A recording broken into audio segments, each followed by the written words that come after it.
Hey, what's going on, people, man? It's good to be back. It's really weird being in the Champions League final. So it's the big one, guys. This is what it's all about. Thanks for everybody who is joining the stream. And bear with me because I don't have still 100% capacity of the voice. So sometimes I might be slightly a bit quiet or somber. And let's get going. It's looking at the City. Is this the Chelsea? So this is the Chelsea first 11, and this is crazy, man. Looking at the first 11 from Chelsea, you can see Mendes in goal, Thiago Silva, Rudiger, James, Chigwell, Kante, Jorginho. I'm not even sure why Jorginho still gets picked for this team. It's crazy considering he hasn't played the last 3 or 4 games. Has been really poor, and they keep on picking him, and I really don't know why. It's crazy the fact that this is driving Chelsea fans insane. The fact that he's being picked all the time, but you know what? They're picking him. He's getting a job done. It's no frills, and he's deserving his place. But at the same time, there's so much more that they can do with him as a squad player. But they can replace him, no doubt about that. They've got the manpower to, and he's getting the job done. But to think that he hasn't been their best player by all means, but the funny thing is they they've got so much options on the bench. I just want to welcome Vinci and Bertram. How are you getting on, Vinci and Bertram? How you two doing? Yeah, I'm not bad, not bad. Can you hear me? Yeah, I can hear you loud and clear, my brother.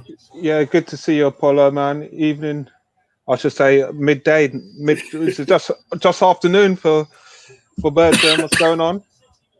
Hey, Bertram. I can't hear your mic, Bertram. You're on mute. Good to have you back, Apollo. Yeah, I'm gonna try. I'm gonna always try mute. today, guys. Yeah, Paula, good. But great to see you, man. Great to see you up and about. So awesome. Hey, Vincent. Things What's are good. going How on, you doing? Bertram, man? Yeah, I'm not bad, man. I see? I see. Cronky's house has enough rooms, man. You live Huh? in large. You live in large in No, Cronky. this is virtual. This is virtual. I wouldn't show my real Nah, house. nah, nah. Don't try that, I man. don't want them to shoot me like Pop Smoke. I don't want Cronky's to not your look own. me up. I don't want to come look me up. No, no. Nah, It's all man. good. Man Cronky, said like Pop Smoke. Cronky invited Bertram over to watch Champions League final, man. I like it. Yeah, Like it. So, Cranky. guys, I was just talking about the. Can you hear me loud and clear? Because I'm using new wireless headphones now. Yeah. I've still got the same mic. What's your thoughts on the Chelsea team? Um. It's not surprising. It's not Yeah, surprising. That's what he likes. That's the team he likes, actually. yeah. That's the team he likes. He's playing a false nine too, because Warner doesn't score goals, so it must be a false nine. I was before you two came. I was actually talking about Jorginho hasn't been the first choice, but he's played the last 3 or 4 games, and the fans are in uproar because they obviously don't like the form that he's been in. To think he's good, he wants to come to Arsenal, and he's not been their best player, but yet he starts in the final. No, we need legs. We're not into that. We need legs in the midfield. We're not into anyone who's going to slow the game down. Yeah, he's a good passer, but you got to get around. Can I just say, going back to that formation though, Apollo, Yep. it's very. What I like about it is that it's allowing those front five to be mobile, interact, and the fullbacks can have an addition to their play. This is what I want Arsenal to be doing, where it's so rigid with our midfield, they don't support play. Yeah. So you've got in this situation, you've got James and Chilwell. We know they're going to get forward and get back. Their roles forward and back. But outside of that, you're relying on the likes of the front five to do the damage. That's what I want Arteta to implement with our front five. And right now, it's just not functional for footballing purposes. A front Yeah. five, it's just not. That's my biggest Yeah, problem. the problem I have with Chelsea front five is there are no goal scorers in that front five. Yeah, Mount may chip in, Havertz may chip in, but you don't have consistent goal scoring. Agreed. And that takes away from your team when you may dominate possession or you create chances but not going in the net. That's a killer. It will come. Totally It agree. will come, though, Bertram. 'Cause remember, these guys are these guys are getting used to. It's the first season, really. You know, Mount has chipped in big time. And look, man, like Pulisic isn't even in this. You know what I mean? So they've got weapons who can come, and next season you're going to see a better play from them. But yeah, man, I don't know who I want to win tonight, and they're both wearing blue. So let's just quickly look at the Man City team. It's really weird. I'm so used to doing this when I'm not on the screen. It's kind of crazy. I really hope my voice holds up to today, guys. I'm going to be a little bit light. I haven't even got a drink in front of me. That's how unprepared I am. So I'm going to have to get a drink. It's my son's party today, and my house is full. I've got about 20 people in my house partying. The gazebo's out in the back garden, and they're all going crazy. So I hope that the noise doesn't distract you guys. But the City team, you can see here Edison, Diaz, Stones, Walker, Zinchenko at the back, Gundogan, Silva, Foden in the midfield. Sterling actually gets a start today, which is interesting. That's surprising. I think he's looking for more goal scoring. And then Mahrez and De Bruyne. So Bertrand just talked about no strikers for City, but look at for Chelsea. But look at Man City. But again, they've this been is playing the with thing. this formation, right? But they did add Sterling because he realized they needed a bit more goal scoring.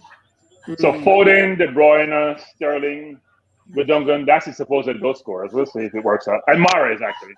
But this is the thing for me. We have a very stoic mindset of what a formation should be, and we're strikers. This front three can shoot. This front six can shoot. And that's what you want. If you're playing that interacting, passing and moving football, and when you're pulling teams out, all six of these guys can shoot. And that's what you need. So the mindset is not just to be hung up on a striker.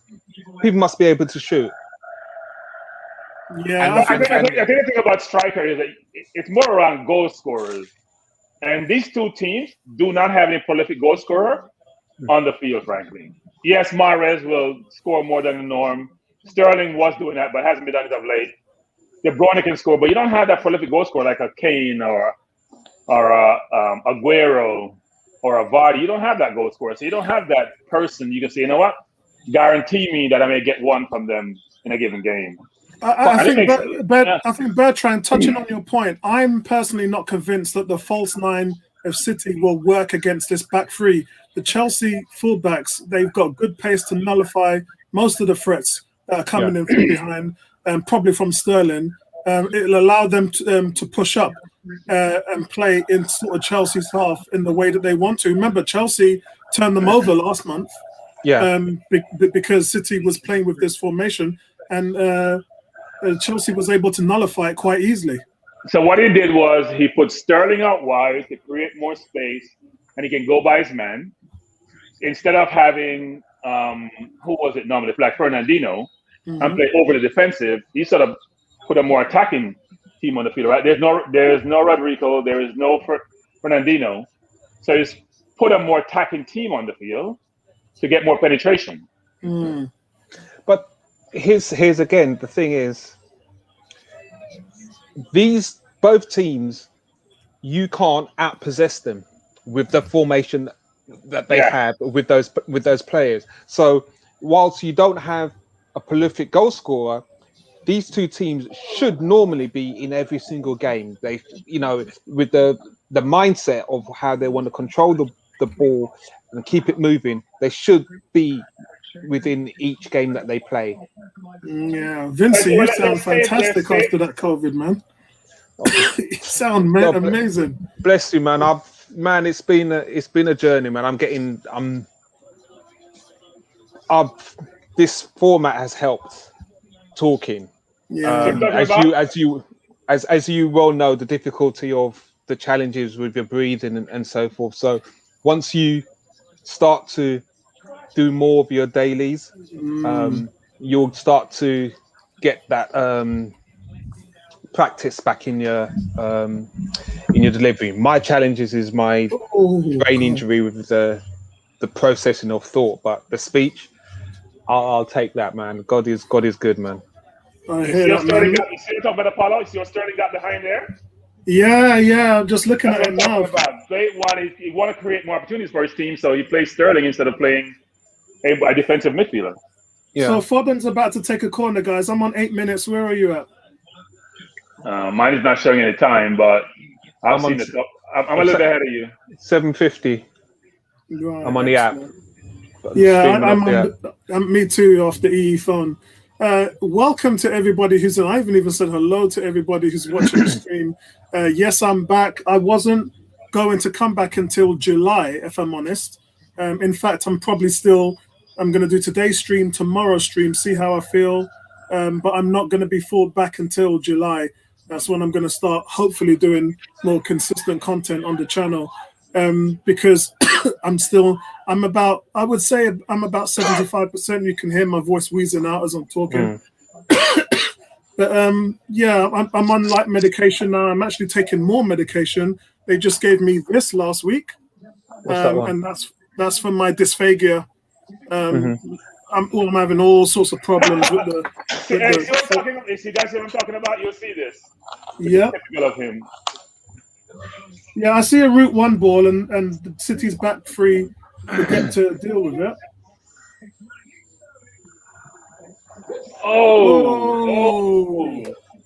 Warner missed the game as usual, Apollo. That's what he does. Misses goals. Yeah, Werner. Nerves. You did say he just missing. He's not nerves with him. He's just missing. You did say that to me, Bertram, when I said to you that he would score goals, but you did say he would miss a lot as well. Yeah. Excellent. So I just want to say hi to 18. I hope you can listen. I've been reading your stuff. You guys are cracking me up. Facebook user, it's my cousin, Daniel. It says, yo, cousin, good to see you on screen. I just left Wembley, so tried to catch up with you guys. Yes, listen, big shout out to you. You probably went to go and see Auntie Esther, your grandma. So if you speak to her, tell her I said what's good, man. Kuke, you've been a nightmare. You've been giving Bertram, Tony, and Neomis all trouble under the world. So I hope you're going to behave yourself now that I'm back. Good to see you. He doesn't know how to do that. What are you talking about? He's a naughty boy. He doesn't know how to behave himself. No, he doesn't. I'm going to have to find a naughty corner on the thing so I can ban the guys for give them a 10-minute timeout. One of the reasons we got along because he's a Xhaka supporter like I am. I was talking to Charlie Watts today on Twitter about Xhaka. Oh, he was killing me. Somebody wants Xhaka, right? Doesn't Roma want him? Roma. I spoke to Colin yesterday. He told me that Roma phoned Arsenal to inquire, and then Charlie Watts gets all the news feeds from Arsenal. He was talking about it today on his video, and when he said Xhaka is imperative to Arsenal's success, I was like, dude, what are you talking about? The last 5 games of the season, they won a 4-game winning streak, and Xhaka was nowhere to be found. And I think he meant demise. I don't think he must have, because it's only when Xhaka wasn't in the team that they started putting a winning streak together. So I said to Charlie, I don't know what you're talking about and what you're telling your subscribers, bro, because that is not the truth. So you guys had partner of the game. Chelsea's playing counter-attacking football. Yeah. And City's pressing high. So there's always going to be space behind. If City play like this, they're going to lose. They need to do a better job of. Andrew, good to see you on the stream, Andrew, man. And bless Andrew. Yeah, blessed to you, Andrew. It's we got a mistake from John Stones, which allowed Havertz to pass and the inside to Werner, but he couldn't get his shot away. You saw the ball got kind of caught underneath his feet. John Stones is having a mare today. He's done 2. Yes. The problem is they're isolating him, right? It's one thing as a defender to have speed and physicality, but But if they're isolating you one-on-one, they're spreading the field and isolating. What's going on, 18? What's going on, Cool K? Andrew, big up. It's a good start from Chelsea, no doubt about that. Andrew says, I see Xhaka talking about his favourite player. I wish him the best. When Namlot was saying he was getting all those accolades, I was like, great, because maybe someone wants to buy him now.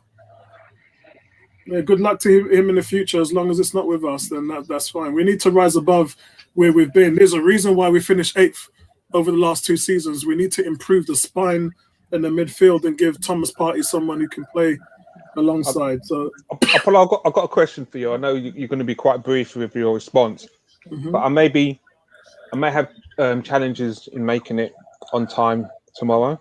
But we could do 8:30 if you want.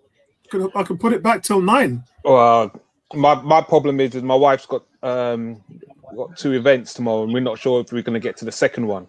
So that's why I'm saying it's even later. So I don't want to put everybody else out. But the question is, Warner is a joke. Seriously, he's a joke. The question is, are you going to give Xhaka a rating tomorrow in play? Yes, I am. Yeah, I am. Okay.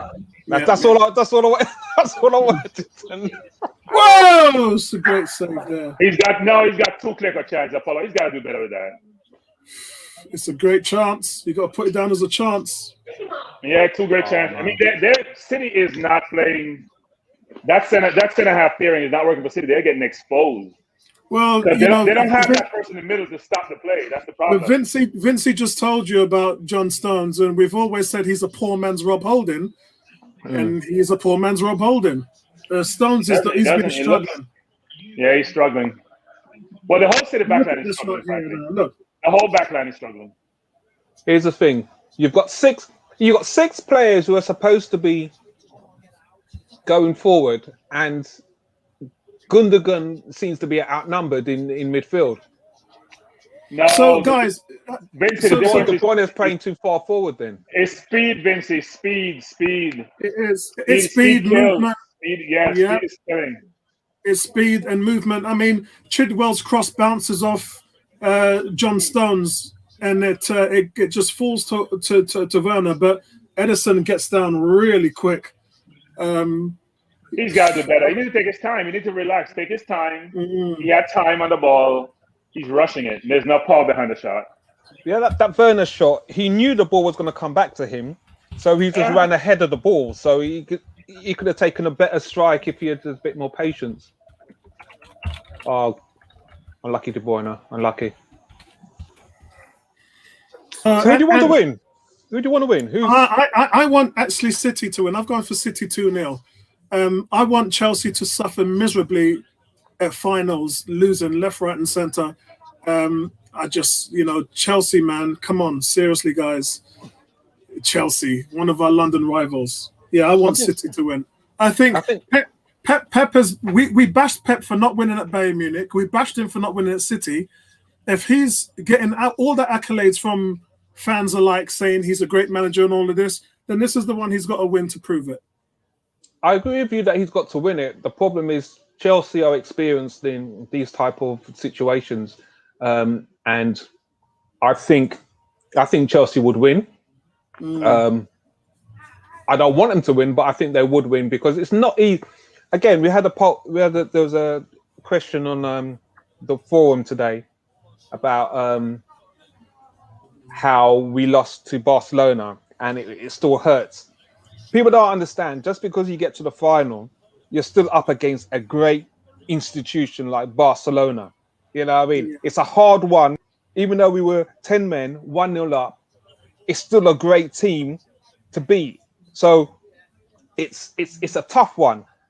Chelsea have got experience in the Champions League finals. They've already done it already. So just being in the final for Man City and we saying, okay, we expect them to win it. It's not as straightforward as that. It's just not as straightforward. Yeah, and it's showing. They're showing inexperience in Chelsea's getting a better chance game management. Yeah. Who do you want to win, Bertram? City. I can't cheer for Chelsea. Yeah, I think it's a clean sweep. I would love City to win it, but I think Chelsea would win. Yeah. Sorry about that, guys. That's my niece. Bye, Michaela. And say hello to YouTube. What's going on, family? I tried to sneak, but it didn't work. That's okay. It's all good. It's all good. So where was I? Yeah, sorry. It's I got 20 people in my house, so it's quite obvious someone's going to barge in at some point. Fat Freddy has said, really enjoyed the journey of the live commentary, guys and girls. Thank you very much. Me and Fat Freddy got back 20 years, man. We go back a long time. So big up, Freddy. Big shout out to you, my brother. Pro Lover, nice to see you as well, Pro Lover. Thanks for your commitment. I said yesterday I uploaded a video trying to say thank you to the panel, thank you to the viewers, thank you guys, everybody. 5 months absence I was from YouTube, and it wasn't fun being on the other side, but I tried to commit myself as much as I can and keep the panel as hungry and happy as always. G saying, amazing to think this is Thomas Tuchel's 30th match as Chelsea manager, and it's a Champions League final. Thank God Apollo is back. Yeah, man, listen, keep praying for me, bro. My journey's not over yet. Cool K is saying, hope you're going to read all our messages, Apollo. The guys didn't really look after us. Yes, they did. Face the little ass. They looked after you, man. Bertram, you're on mute. Cool K always complaining, Cool K. I bet, you must have grew up with your granny. You grew up with your granny, Cool K. Cool K bullshitting as usual, man. Cool K on that tip. Oh, Lord. Pro Lover says, great to see you, buddy. Easy on the front. Yeah. Listen, I'm trying to take it easy. I actually don't have a drink with me, and I need to go and get one. Lisa's calling me in the back, so I'll be back in 2 seconds, guys.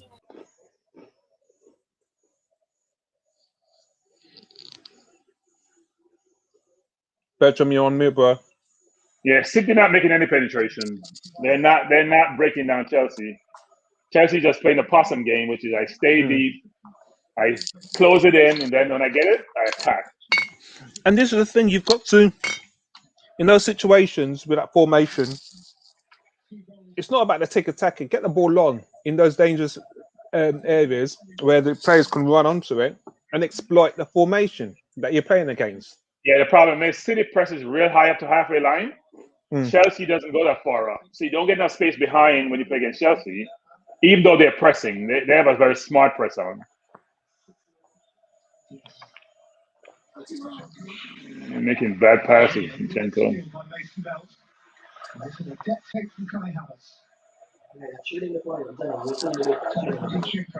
It's hard because I'm looking at this. The screen is above me, so I'm not even focusing on the comments. Okay. I'm 2015 right now. I'm 2042. Okay. You will see this. Ulysses play a while ago. Oh, he's offside. Chelsea's taking the piss, man. He's Chelsea's offside. really stepping it up. De Bruyne cannot afford to be outside there. That's a bad we shouldn't. offside. Lazy, very lazy. That's a bad outside. Sterling forces the defender to commit one way. You should just be walking in. What are you watching on? CBS. Oh, CBS. So soccer is football is getting prominent, right? when you on the major ABC, NBC, or CBS, you're. I don't mention Fox because they're not a station. They're something else. They're a channel of opinions. That's the official word. No, they're a propaganda channel. Yeah, I call it propaganda channel. They're not a channel. They're not a news network. They are a channel of opinions. That's what they are. I don't mind the opinions when Skip and Shannon are running things.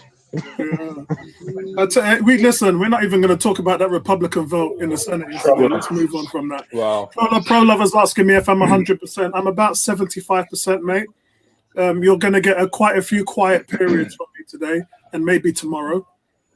But I'm trying, mate. And you know what it is? It's I'm trying to break through that wall at the moment. I'm behind that wall, and I'm just trying to break through. If I can get more confidence doing what I'm doing, then that'll help me in all phases of what I'm doing. And it's a tough wall, though, Apollo. It's something that you're just gotta work with the timing of it, and don't stress it because you're gonna go up and down, and the fatigue that comes with it. You get frustrated, but you chose a good time to start it because it's the off season, and I mean, No pressure. And you'll have loads of Arsenal rumours. We linked with everybody. We linked with Sterling this morning and Mahrez, on the forum. So you're gonna have nothing to keep you entertained. It's the slow periods and newspapers that make up stories. I'm sorry. Yeah, I just sent the Andy and Drew, and then I just sent them a message asking them where are they. I think Drew had to work actually. Pro Lover says your voice still sounds my voice. I'm still struggling, mate. I'm not there yet. I don't. The live streams are giving me the real problems because there's pressure for me to carry on talking, and I have to fight that. When I do the videos, it's easy because I can edit them and I can stop and take breaks. So the live streaming is a real problem for me, but I'll see where I am. But I think Bertrand can talk for us because even for me, that constant on the live, I'm still not up there. I'm gonna get Bertram. In probably. I'm taking you lot out in July for a drink at Birds, and hopefully I'm going to be going to New York in September, October, for my 25th wedding anniversary, which I should have celebrated last year. And then I'm going to meet up with Bertram, and we can have. Do you have a cheesecake factory in New York, Bertram? Not really. There's Junior's, which does great cheesecake. I think. Okay, so we might go there then.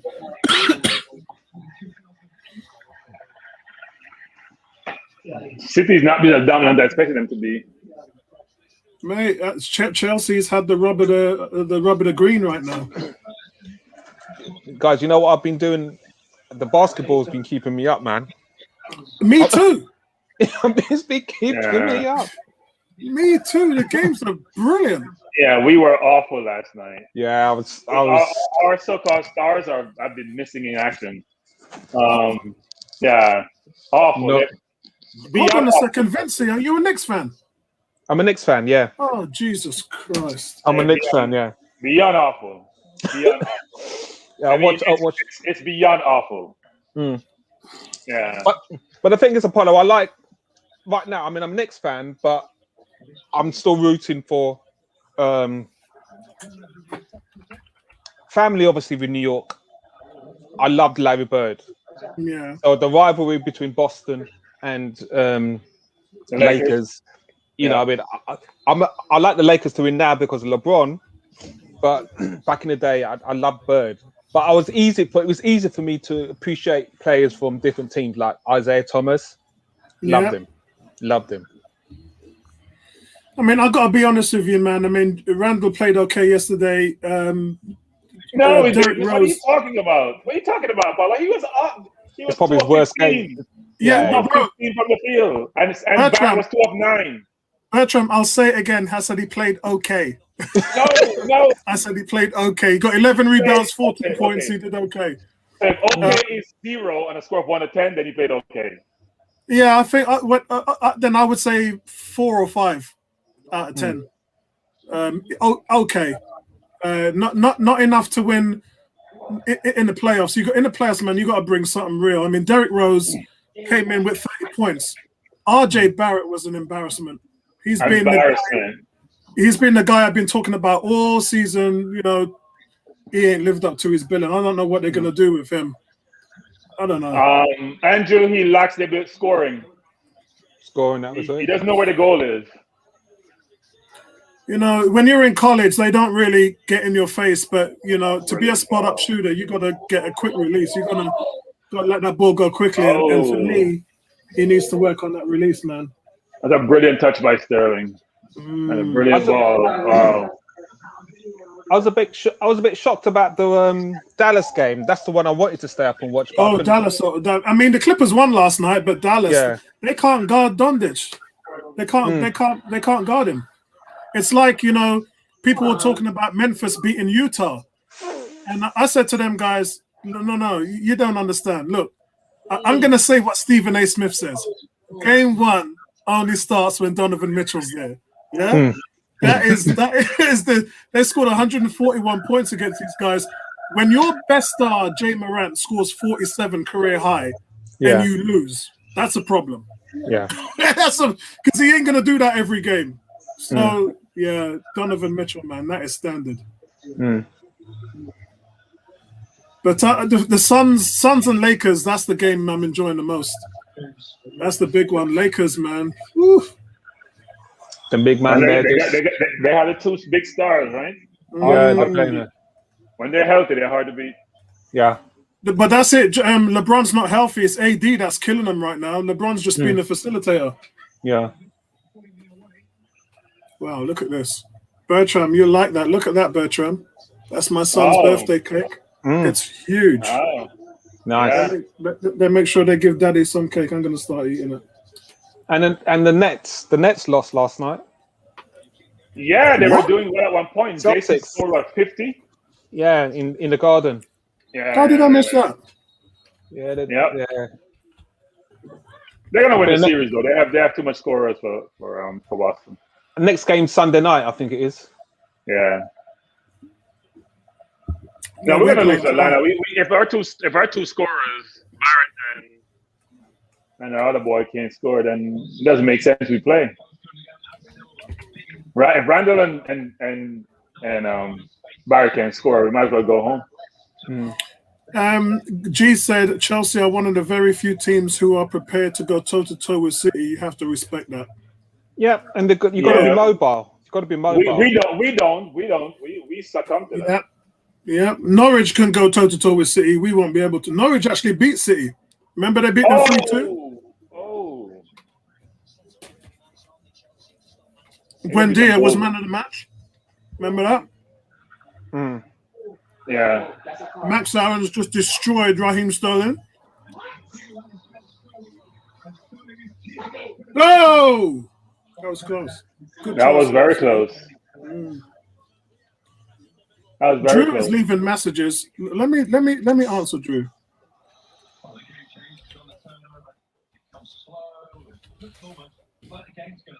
I always think City are a completely different team once Aguero's playing, you know.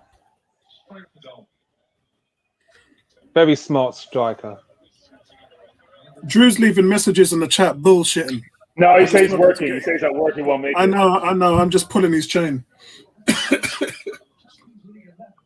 You know, the one thing I learned typing as one of the people in the chat room is you can pull people's chains so easily. It's so crazy. You can pull everybody's chain, even the people in the chat room, man. Oh, these guys are so naughty. It's like that. I think it was like that game where someone said, "Who was it?" Someone said Roma scored, or equalised when I remember against United, and Neomis's face was it's just so funny. Well, Bertram, what do you call them? Keyboard warriors or something like that. Yeah. Yeah, they got all the mouth in the world, but if you meet them in real life, they run through us. Yep. This ref doesn't give yellow cards, does he? Nah. Interesting. He doesn't. He keeps the cards in the pocket. I don't know why. If there was an English, at least 4 yellow cards have been given already. I don't know why City went for Zinchenko. I don't see anything special about him. I don't either. He gave away the ball very sloppily there. They're mainly playing on the left side, though. Morris is not in the game. They play like how we play with Bellerin and with Pepe over there. No ball going on the right. Do you know what? I've said it before. Phil Foden is one player. What he does with his body, and then with the ball, very smart player, man. Yeah. I still wouldn't swap him for Saka. No, I'd swap him for Saka tomorrow. Tomorrow. In fact, now, I would swap him for Saka any day. How old is Phil Foden? He's older, isn't 19. 19. 20, about 20 now, I think, something like that. he? He's older. I'm sure he's older than. He's about a year older. He's not much older. He's the only player I'll take out of City right now. Foden. No, he's way older. Saka's 19. Foden's 21. No, we're not way older. 2 years. What do you think Saka's going to be like in 2 years' time, my brother? I see Foden is a more complete player than Saka. Apollo, here's the thing. Yeah. What's holding our stars back is a settled formation and settled play. Yeah. And I can see with the right manager in the right formation, they'll grow quickly. But I've got yet to see that being implemented in our team. So they've got the room for that growth, but how quickly all depends on Arteta. It really does. You know, But I'm encouraged by Pepe, actually. I'm encouraged by Pepe's growth, especially defensively. So then he'll get more game time because Arteta wanted to play both ways. I'm encouraged by his finishing too. So we still get that complete footballer we paid 70+ million for to fire. Then one wing is locked down. You just got to think about the other wing between Martinelli and Saka and whoever. when we get to tomorrow, when we get together tomorrow, I want to say to all of you guys on the panel, obviously, you know, I love you guys. I've been watching from afar how you've been dealing with the trials and tribulations of our team. But I told you guys a year ago, we are in transition. And when you're in transition, shit might get ugly. And our fans have always had an over expectations of this football team, and that's a big mistake. Arsenal are not a good team, and the record reflects it. So to me, I'm not surprised with what I see, and at the same time, the development is exciting. I'm actually enjoying where Arsenal are right now because we're seeing, look, in sports, and even as a sportsman myself, when it's sunny, it's fine. It's all good. Yeah. And this is a quote from Stephen A. Yeah. But when it rains, people think everything is bad. What you don't understand is when it's sunny, the world grows, the earth grows. When it rains, that's how the world grows. It has to rain in order for the sun to grow flowers. They need the rain, they need the sun. With teams, you need the good, you need the bad. When you got the good, you're enjoying it, you're winning, everyone's getting all the accolades. When you're losing, that's where you actually find out what you're made of. And now, we're finding out what we're made of. So all I'm seeing with Arsenal is English weather. It's bleak. It's bleak. It's bleak. English weather. It's so bleak. It's bleak. It's overcast. It's dreary. It's miserable. That's what I'm seeing. And I have to say that there's a turn someplace along the journey where I can see the sun shining because I'm not seeing it totally yet. There's a glimmer, but I need much more sunshine. I think we're still in the basement right now. I don't think they can. There's no windows. They're in the basement right now. No, there is a window. The window is Smith Rowe, Saka, Tierney, Pepe, Gabriel, Martinelli. That's the window. That's a little bit of window. You only see that window when you come out of the basement. Okay, you come out of the basement, Man's talking about then basement. you see it. You know what I mean? You know what I mean? It's tactically. This is what I'm saying. The manager's got to learn. The team's got to learn. The club's got to learn, and there's a lot of pressure for them to learn quickly. A lot of pressure for them to learn quickly. And it's not just going to happen. It's not going to happen. So I don't think there's a lot of pressure for them to learn quickly because, like I said to you guys 6 months ago, they're not going to sack Arteta. We're on this 3-year trip, and if fans ain't with it, then they and you know what? Fans are checking out. I get it. But enjoy the ride. Enjoy the ride because the owners aren't quitting on it. They've bought into. Oh, it's a great tackle there. Go on, Kante. Great tackle. Oh, come on, Mario. That's weak. I'm not. You're making bad. You know what? That's weak. I would have ran more to the guy in the middle, so he came towards me and just slipped it through, so Werner could have just That is a attacked it great through. tackle. But here's a question I got to ask you though, because I think this is very real. Okay, Arsenal are in with Arteta for the long haul, but 3 years isn't that long. Okay, so it really where we are now, it's really not that long. I agree. So, how would you feel about still being in this situation in 2 years' time? Oh no, Let me no, just- we can't Vincey? be in this. We No, can't I be in mean, this situation after the next year.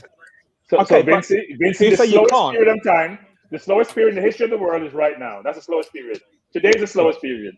Things only get expedited tomorrow and going forward. You get 3 years.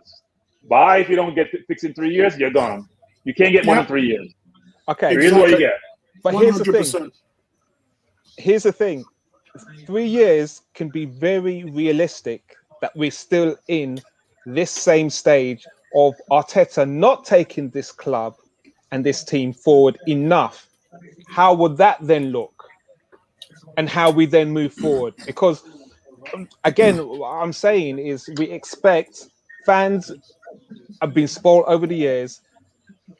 They want a quick return. This is what I'm saying. Arteta's 3-year contract is not that long in consideration when you think about the task that he has to take on board in rebuilding this Arsenal squad. So let's go back to when you just said they want a quick return. They don't. No, I'm talking That's not- fans. I'm talking fans. Well, the fans are not running the team. Yeah, I know. But the fans and expectation, again, Arsenal back in the top 4. That's what I'm saying. To put it in context, he's got a 3-year contract, but it's a 3 years is very short for the job that he's got to undertake. 100%, I agree. In The this Arsenal club. fans are being served some humble pie right now, and my advice to those fans is you better get used to it. This is what normality looks like. This is what mediocrity looks like. Focus on the positives. Right now, I've made a statement to you guys over the last week to say Arteta he doesn't have his first 11. Never has. That's why we've seen so much change. He is struggling to put a team of 11 out there. Towards the end of the season, things looked like they were clicking. Yeah. But at the same time, he doesn't have his team. He still has an abundance of players that Wenger and Emery, Emery didn't bring it in. It was Mislintat. But Arteta doesn't have his players. And what you have to remember, when he took the job, he told the owners what he needed in order to be successful. This isn't it. So the backing from the board is to ensure that Arteta gets the players he's looking for in order to make the team successful. So while the fans are in uproar and throwing their hands up in the air, the owners are quietly backing the business plan that Edu and Arteta and Vinay have constructed. And that is how business works. And this is why I say, don't be surprised at the end of this 3 years, what type of Arsenal are you expecting, are fans expecting? Because that's why I said 5 years. Yeah. So if you say all that, then Emery wasn't given a fair shake then, if that's the case. No, he wasn't. We knew. But Bertram, his job was to win the Europa. That's why he was sacked. People think he was sacked because of A, B, C, losing the... No, he came here to win the Europa, and when he didn't win that, he was off. He was gone. That was the deal. Arteta's deal is different. People are comparing Arteta and Emery. There's no comparison. Arteta's job is to facilitate the transition of this team, not to win the Europa Cup. If he wins the Europa Cup, it's great. Yeah. If he takes all of the team's problems and fights, which he has done, and fought with them, and it causes disruption, which it has, it's no business of the owners. The owners want to see what happens at the end of year 3, because you'd have 6 transfer windows. God, please. Was that a goal? Oh my god! Oh my god! Oh, that's such poor defending. Where's the defense? That is such atrocious defending. Oh, that defending was awful. That was terrible. That was ridiculous. They've been open all game. That way. That was Where's the ridiculous. defense? There's no defense. They've been open all game though. It's not the first time. They're gonna give up more goals. But do you don't know remember Bertram? Do you remember when we started the stream and I said to you, City's false nine hasn't worked against Chelsea. Chelsea beat them in the league. Where is Diaz going? Where's Diaz going? Oh my! Diaz has to be in the middle of the field. Where's Diaz going? Oh my word! So guys, let me look at a few more replays before we do a breakdown. What a time to score! What a time to score! Mad. But where is Diaz going? You're the center half. You live in the middle of the park. The defense is nowhere. The defense is nowhere. Where's Stone? Where's two center halves? None of your center halves are in the middle of the park. That's crazy. Wow. Now the centre half was there, but the right back didn't track through. They're not there. Average run off. Look, Vinci, look at the play again. They're not there. Guys, look, they got caught. They got caught napping. They got caught. Field. They got caught with the pants down. Yeah. What was the goalkeeper doing? What was Edison doing? The goalie didn't have a choice because he would have had an even easier goal if he didn't come. No, but normally when. So what? He couldn't have his hands out. He wasn't on goal. He had time to touch the ball.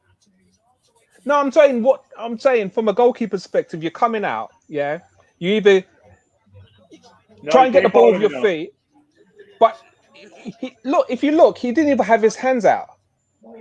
The goalkeeper didn't even have his hands out. He's concerned about calling him because he called him as a penalty, and he's gone.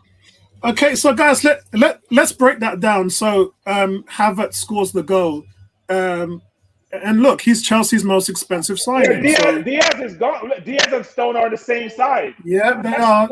Yeah.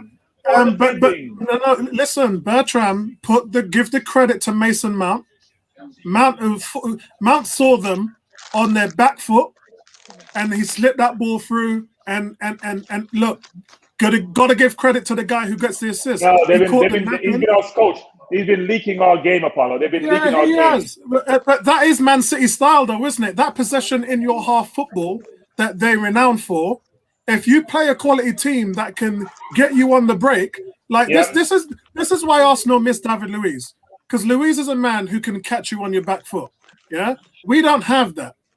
Yeah, and when you look at that ball from Mason Mount, that he looks up, he sees where Edison is. Edison was off his line as well. One touch, oh, brilliant! It's just a brilliant goal, straight around the goalkeeper. He stays calm. There's no one in the net. City's two centre backs were so high up the field. Brilliant. They're playing the ball around City too. I mean, they have a strategy. Yeah. For 1 minute there, Apollo, I thought you were going to say Arsenal miss Ozil's passing, and then you said Luiz. Guys, credit to Mason Mount. Yeah. Class player. Two most important players on this pitch is Phil Foden and Mason Mount. Two British players. They've been awesome for 2 years. Mm. And they're both in a Champions League final. Credit to the both of them. If I was Pep, I'm pulling Gundogan. He's not in the game. I'm putting Aguero in, and I'm playing traditional 4-3-3. Okay, so Bertram, let's talk to me about the weight of the pass. It's a good play. The ball to Chilwell is drawn up on a board. You can see it. It's the ball to Chilwell, to Mount, to Havertz. It's all drawn up on a board. They're drawn up on a board. This is not by chance. Yep. This is when you get high press, you figure out a way to break the press. So they figured it out. That's right. But Stone and Diaz cannot get sucked in like that. That doesn't make sense. If the ball is that deep, you stay back. Let him go all the way to the halfway line. Why are you rushing to mark him for? And so a few things, Bertram. One, Chelsea have deserved this. They've been the better team. Yeah. Two, your summer signing, your big record summer signing in your biggest game of the season does what? On the biggest scale and stage, turns up and puts you ahead of the favourites, the most expensive club in the world, Man City. Brilliant. Can they hold on? I think Vinci said this is the worst time possible, just before half time. Yeah, worst time. Yeah. But Mahrez is not in the game, so he has to do something. Mahrez has really touched the ball. He's not in the game. I would put Silva out wide, put Aguero in the middle. I leave Sterling on. I think Sterling has been in the game, but Mahrez has not been. He's like anonymous. And he's been informed most of the season. Guys, can I leave you for 10 minutes? I've got a coughing fit. I've been talking a bit too much. All right. Yeah. I'll just get myself together and I'll come back. No stress, no stress. Sterling, you need to come wide, Sterling. There's no pass out wide. Chelsea's also fit. They look like they're really in good shape. They're Mobile, man, mobile. Yeah. They're experienced. Very, very mobile.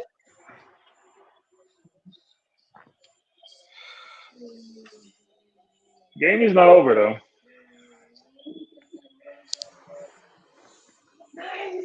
Come on, referee. That's a foul. My question is, why is De Bruyne could make so much of a difference, but he's so far forward. Yeah, he's too far. Yeah, he needs to be coming from deeper. Yeah, that's where he's dangerous. That's why Aguero needs to come on and he plays deeper. Yeah, he needs Aguero on the field. Yeah. If De Bruyne is deep, then he can make those passes, those accurate, incisive passes. Yeah, playing that far forward, he's out the game because he's not getting the service either. Yeah.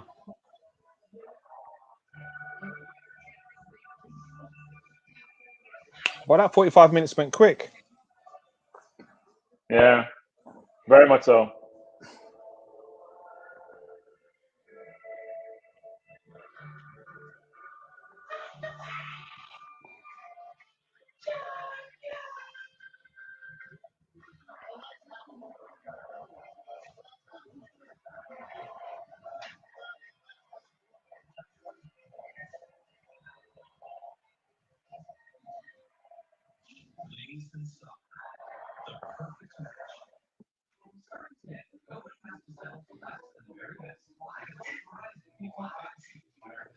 You know, I didn't even watch the Europa final until the next day. I just saw the highlights. And the I enjoy that game. Literally. I keep telling people, Tony and I had this argument about Bruno and his capability, and Tony said how great he is, and I'm telling Tony, the eye test doesn't fail you. He's a good player, but he's not all they're rating him to be. He doesn't turn up in most of the big games. He just doesn't. He's also reincarnated. Cries a lot when he gets touched, always complaining, plays no defense, can make a pass, can score a penalty. Sometimes he's got to work harder. Sometimes he's got to work harder when he's not working. He doesn't do any work. He doesn't. He's a prima donna, and I'm telling you, in the big game when he played us twice, we didn't see him in that game when he played us, did he? No. But we had Nelly and Partey in the middle. He didn't turn up. Number of games, and he didn't turn up in the final either. Because Tony read me all his stats, and I'm like, yeah, it's a great to have stats against Brighton and West Brom and all those teams. Show me the stats against the bigger teams. That's always my complaint with Ozil, which is when we play the bigger teams, he didn't turn up most of the games. Something about the harder challenge. Some certain players don't. They go within their shell. Yeah. Well, when you're playing people of equal ability, then you need other attributes to differentiate you, right? It's not the same attributes you have, because you can't overpower them with your skill. It's more of, do I have the work ethic? Do I have the intestinal fortitude? Do I have the drive? There are other things you need other than just skill. Because skill don't take you so far, and I don't think he exhibits those attributes. I actually loved, when I was playing football, playing against people that were better than me.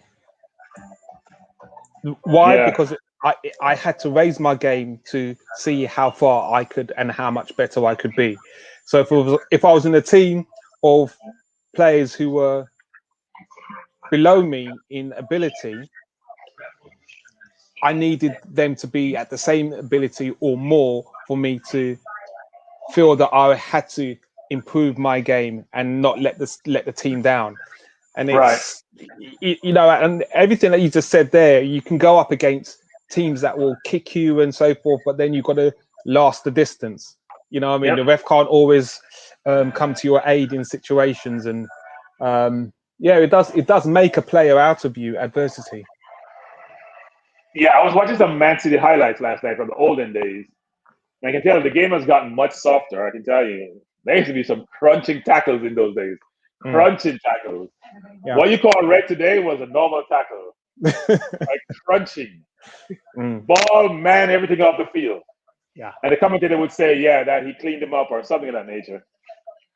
Yeah, but I've had games where players stamp on your feet and your toes, and you feel it, Right.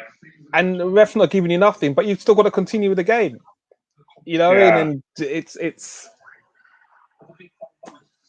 I miss those challenges. I mean, I do believe football is a drug, and it can bring out the worst in you if you take it. If you go over the edge, you cross that line. Yeah. They're playing, Zinchenko is beside Havertz before the ball is passed. And he can't make his mind of offside trap because Diaz is keeping him onside. Now he has to recognize and say, you know what, I got to get behind him if that's the case. Because I can't allow him to slant on me, and he didn't move quick enough. But Chelsea have definitely been worthy of that 1-0. Yeah, no, they're the better team. They got 3 clear-cut chances, frankly. Yeah, City hasn't looked great in Champions League. People think they've been great. When they played Dortmund, Dortmund could have beaten them actually. Hey Andy, how you doing? Hey, what's going on? Yeah, I just wondered do I have to watch the TV on silent, or are you going to put this game on here? The game is not coming. You got to watch the TV on silent. I've got to watch TV on silent. Okay, fine. Yeah, unless you have headset like I do. So let me just sort that out. Hang on a second. Yeah, you can't put it on here. It's copyright infringement or whatever you call it. Yeah, okay. I'll just bear with me. I'll go away and come back. All right. All right, no problem. No problem.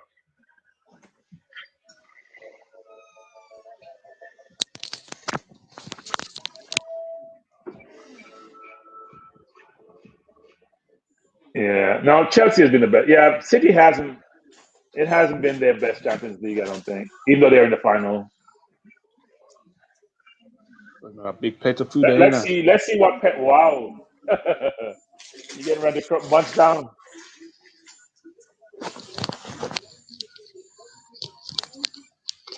Kuke, thoughts in terms of what, Kuke? Chelsea are totally in control of this game. They're coming the right tempo, the right discipline, the right technique to use the ball, exploit, not be scared of City for how they played them so far this season. And City just seem to be leaderless. So far, it's just there's nothing really controlled about. They look very frantic, City. Yeah, they're not as dynamic as you see them sometimes. Actually, I think that the challenge, Tuchel's strategy is when I'm being attacked, I am really compact in my defense, and when we get the ball, we're counterattacking, and we're going to go wide first, so that press has to spread out, create space in between, and we can break those lines. Very, very indisciplined so far for me, City. Yeah. Hey, Andy. Yeah, hi. Can you hear me? Yeah. What's your thoughts on the game so far? Well, I think City started brightly in the first few minutes, but then Chelsea came back into it pretty quickly. Chelsea have had probably a lot more chances than people expected them to have. And City, I don't understand why he didn't play Fernandinho from the start. I personally think that was an error. He's gone with a very, very attacking lineup, which is all very well, and I'm all for the idea of playing attacking football, but sometimes in order to protect your back four, you do have to have a shield in front of the back four in order to allow your front players to have the freedom to play. You can't just put all your attacking players on the pitch and just to hell with the defence. And I think not playing Fernandinho was an error, which I wouldn't be surprised if Fernandinho was to come on at some point. Yeah, I think part of the challenge is when you play attacking team, you expect to dominate possession. They're not dominating possession. So then your defensive deficiencies become very obvious. But that's what I mean. You need to have the ball in order for your attacking players to do what they need to do. And I think that the thing about attacking players is generally they're not the greatest defensively, and therefore they're allowed Chelsea to have a lot more of the ball than people anticipated that they would have, because they don't have Fernandinho or Rodri on the pitch to kind of protect the back four. Chelsea are just walking through them. I mean, a lot of Chelsea's breaks, they've just steamed straight through the middle. And I don't think they do that if Fernandinho is there or Rodri is there. Preferably for me, Fernandinho, for his experience. I still think losing Silva could have an effect on Chelsea. Losing that experience towards the end of the first half. But then obviously getting the goal was a massive. They've got something to hang on to now. I dare say they're going to be very, very difficult to break down. But I wouldn't be surprised if we see a few tactical changes from Pep at half time. He has to do something because it's not working what he's doing. Andy, how have you been, my friend? You looking well? I'm good. How you doing, Apollo? I'm getting there, bro. Slowly but surely, man. I've been. Thank you for all of your commitment and help on the Friday night. You've been amazing to listen to, mate. It's been fun. You're welcome. I enjoy it. I enjoy it. It's good banter with the lads. It's good. Yeah, we still haven't been able to tie down a Man City. Man City. That's Drew. A Man United fan, which is a real shame. And I had been talking to Ian. I think maybe you're looking in the wrong place. If you're looking in Manchester, you probably have more chance down in Surrey. Yeah, because they're all over the place. Cool K is saying Sterling off Aguero with Foden moving to the left has to be the change at half time. G is saying surely Edison should have been sent off for the handball outside the area. Oh yeah, can't understand why VAR didn't check that. Good call, mate. Cool K is saying seen better defending in the MLS. For the goal. Yeah. I said to Bertram, this defending was sloppy, but the ball from Mason Mount for me was the deciding factor. That was the goal right there. That ball perfectly weighted right through, split in the middle. Defense had no chance. He really has. Mount has been outstanding this season, and because also earlier in the game, I don't know if you saw, but he tracked back where De Bruyne burst through. And Mount was the one that tracked back and dispossessed him just on the edge of the area. He showed really good strength, and he's showing he's got all round aspects to his game. And I'm looking forward to Mount playing for England in the summer. Of course, yeah, definitely. God, we've got Euros this year. Anybody would have thought. Evening to Alex. Alex, thanks for joining us. How are you, bro? Yes, if you're not subscribed to Cannon Fodder, please, guys, subscribe to the channel. Me and Alex have known each other for a couple of years now, and we've both been supporting each other's channel. And it's really good to see that he's grown. He's got over 10,000 subscribers now. This channel has stagnated a little bit, but then I haven't done much to grow it. And to be honest, my panel has really helped me keeping it afloat. So we're right on the cusp of 5,000 subscribers. I'm hoping by the end of the year we'll get to at least 7,000 subscribers and start growing the channel again. But big up to you, Alex, and thank you for all of your support as well. And I hope to see you back at the Emirates next season. I think that's what we got to think about. We'll meet up for a drink and talk about those times when things were really, really bad. Because, look, we can't get any worse. Yeah, so things are going to be on the up. Alex, before we start off the second half, not Alex, sorry, Andy, before we start off the second half, who do you think will come? I mean, Pochettino, I got James text me today, Dele Alli's agent, and said that there's been 2 conversations with Pooch and the club so far. So it looks positive. What's your thoughts on Pooch? And I've always stuck the boot in. I've always jabbed your ribs when it comes to Pooch. I think he should have never left. My opinion is they should take him back as soon as possible. What's your thoughts, Andy? Yeah, I mean, my feelings on Poch. For all the stick he and we generally have taken about not actually getting over the line and winning trophies, you have to understand that where we were before Poch came to the club and where we were back in the 90s and things like that, from what Pochettino delivered to us was regular Champions League football.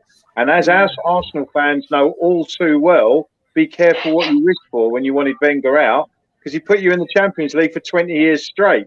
So I appreciate the last 2 years he didn't, and that was probably why, he went on his way. But, Pochettino failed, looked like he might fail once, but at the time that he was sacked, he was still only a few points. Mourinho came in and won his first 2 or 3 games, and from 14th we were 5th. Well, Poch could have done that. No one knows. But I think the truth was that it was the right time. Poch wanted out. I think Poch wanted out, as well as being sacked. Really? Yeah, I think at the time they're saying from inside the club, they said that Poch had checked out. That basically, I don't think he took kindly to the Amazon on the wall documentary. He didn't like the cameras in his office and cameras on his coaching, and he didn't like it. And I think that had a lot to do with him, being uncomfortable with the whole setup at that time. And apparently the players saying his mood changed and all that sort of thing. But I mean, yes, for me, I would have him back in a heartbeat. And, I put on the group last night that, a very good friend of a very good friend of mine, who's a French journalist, seems to think that it is going to happen and that he will be back at Spurs next week. Yeah, that's what I've been told. I've been told that there's actually, what are we? It's Saturday today, isn't it? I've been told there's a meeting on Tuesday morning. I can't confirm it. That's I didn't get that from Colin. I got that from James, but I don't really know whether that's true. But he's a reliable source. And I don't know what the relevance of the date is, other than it's 2 days after the bank holiday. But I was told that Poch will be announced as Spurs manager on the 2nd of June, which is Wednesday. Oh, right. So that falls in line with what I've heard then. I can't, this is coming from, I don't have any first-hand knowledge of this. This is coming through somebody I know well, who knows someone who's quite well connected in France. But, Right. I don't know. But, yeah, I've been told Wednesday, 2nd of June. But, that could be right or wrong. I really don't know. I know most of the agent companies, so I speak to the agents directly. So my sources are pretty sound. And the thing about sources is regardless who tells you what, things might change. I mean, I've been told he'll be meeting them on Tuesday, and he'll have his demands. Yeah, Arteta. I understand the 2 big things that he says is he wants a 4-year contract, but he also wants what he calls an armoured link to not being sacked in the middle of a season. So he wants a 4-year contract, and he wants to as good as you can give to a guarantee that there's going to be another 4 or 5 year project. And his beard's gone very grey. And that's a very hard thing to. It's stress, Andrew. Stress. That's a very hard thing to promise a manager. I mean, Arteta, when Wenger left, Arteta met with the board and didn't get his demands, and he didn't take the Arsenal job, and it went to Emery. So it's not these things don't work themselves out quite a lot of times, actually. So the big issue with Poch is apparently he doesn't get on with Leonardo, the sporting director at PSG, and he's not really finding it very comfortable. And he doesn't like his wife, and one of his sons are still in London, and because of the pandemic, he found it quite difficult to do the travelling and that sort of thing. So I think he wants to come back. I'm surprised that he wants to leave PSG to come back to Spurs, but by all accounts, he wants to come back, and we want to appoint him. So it's just coming down to whether Levy's going to, come up with some transfer money, and whether he's going to think, because I'm also hearing that Levy has got no intention of selling Kane. Now, that could obviously change depending on how high the numbers get, but I can't see anyone paying enough to make Levy change his mind. Yeah, I mean, it's a game of cat and mouse. Levy's just trying to get as much as he can, and he's not going to come out and say, "Yeah, if someone offered me 100 million, I'll take it." He's got to go with. I think 100 million, just forget it. Levy is saying 200 million. I don't think anyone's going to pay that. The question's going to be: is anyone prepared to go over 150? if somebody goes over 150, and I'm not sure they will, but if somebody does, then maybe there's a possibility. Yeah, I think he'll go for 125. No chance. I can tell you now, Levy will not sell for 125. It won't happen. Yeah, part of the reason why I believe that is because I believe there's an understanding between Kane and Levy that Levy owes Kane because Kane wanted to leave last year and Levy begged him to stay one more year, and they have a gentleman's agreement that he would be let go. So I think there's going to be a mediator. They'll find a balance, something that works for all parties. Yeah, Levy is gentleman. Levy is a gentleman in negotiation. That's an oxymoron. There's no such thing. The guys are being cheeky here with Andrew. Can you leave Andrew alone, please? He's one of our panelists. All right. It's all fun, so I don't mind. His beard has gone very grey. The Spurs drought is affecting Andy. You guys piss off and leave him alone. Thank you very much. It's just been lazy. It's just been lazy. I haven't had a shave. That's all it is. Andy's happy. Andy's getting his manager back. What is Andy got to be concerned about? He's getting his manager back. Play good football. Compete.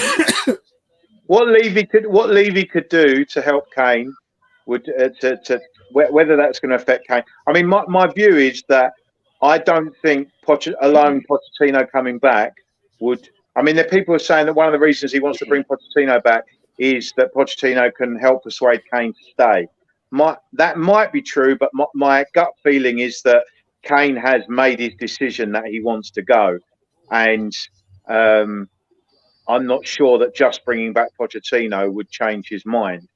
If Levy started putting some investment in there, went out and bought Joachim Andersen, who I've said many times is someone I would love to see at the Lane, and apparently he's interested in coming.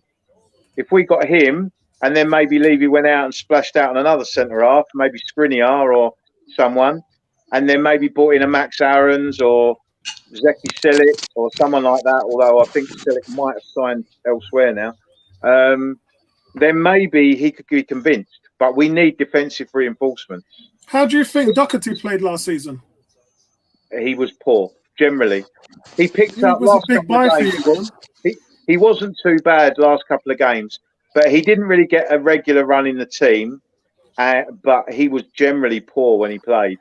But I don't think he was a wing back at Wolves, and we were trying to play him in a flat back four, and I don't think it really worked. But I actually was quite happy when we signed Doherty. I thought he'd been decent for Wolves, and I was really, really disappointed with him. He was poor for a large part of the season when he did play. But, you know, sometimes that happens with players at new clubs. It could be that second season he could show some form again. But I think we need to sign a right back. No question in my eyes that we need a right back. Kante has been dominant. He's been brilliant. I was just about to say. Kante is ridiculous. I was just about to say Stones and Zinchenko combined for a move, but Kante just exploded on him and disrupted Kante has been ridiculous. He's been all over them. And guys, you can't hear all the noise in the front room, can you? Can you hear? Can you hear all that? Not enough to be distracting. Not enough. It's just vague, distant sound. Right, I have a 7.2 Harman Kardon Denon system, which they're all watching Cruella on Disney Plus, and there's about 10 people in there watching it. So I apologize for the noise. I mean, this is one of the reasons why I was surprised he didn't play Fernandinho, because you know someone like Kante, he just sort of gets in and he breaks everything up, and I think that if City had Fernandinho on the pitch, that he would have done a similar kind of thing.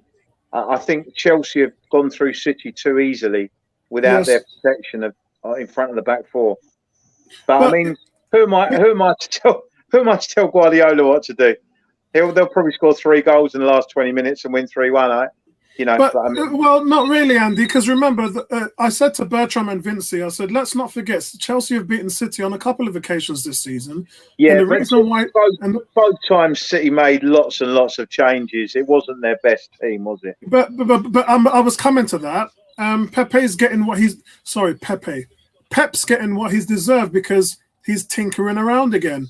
why on earth would you start a game without Rodri or Fernandinho and leaving Aguero on the bench? And the way he's treated Aguero this season, I don't blame him for leaving. He should be playing in this game, the biggest game of the season. So Bertram has often talked about Pep overthinking his lineup, his tactics, and he's doing it again today. Chelsea. I think he's done that today. I think he needs to pull the gun. He's got to pull the gun on this game. He's already have a yellow. He's gonna get another one. Got to take him out. See, that should have been a yellow game. That was an English. That was an English game. It's a yellow card. Premier League game is a yellow card. Rodney and Fernandinho should be in this game right now. There's no two ways about it.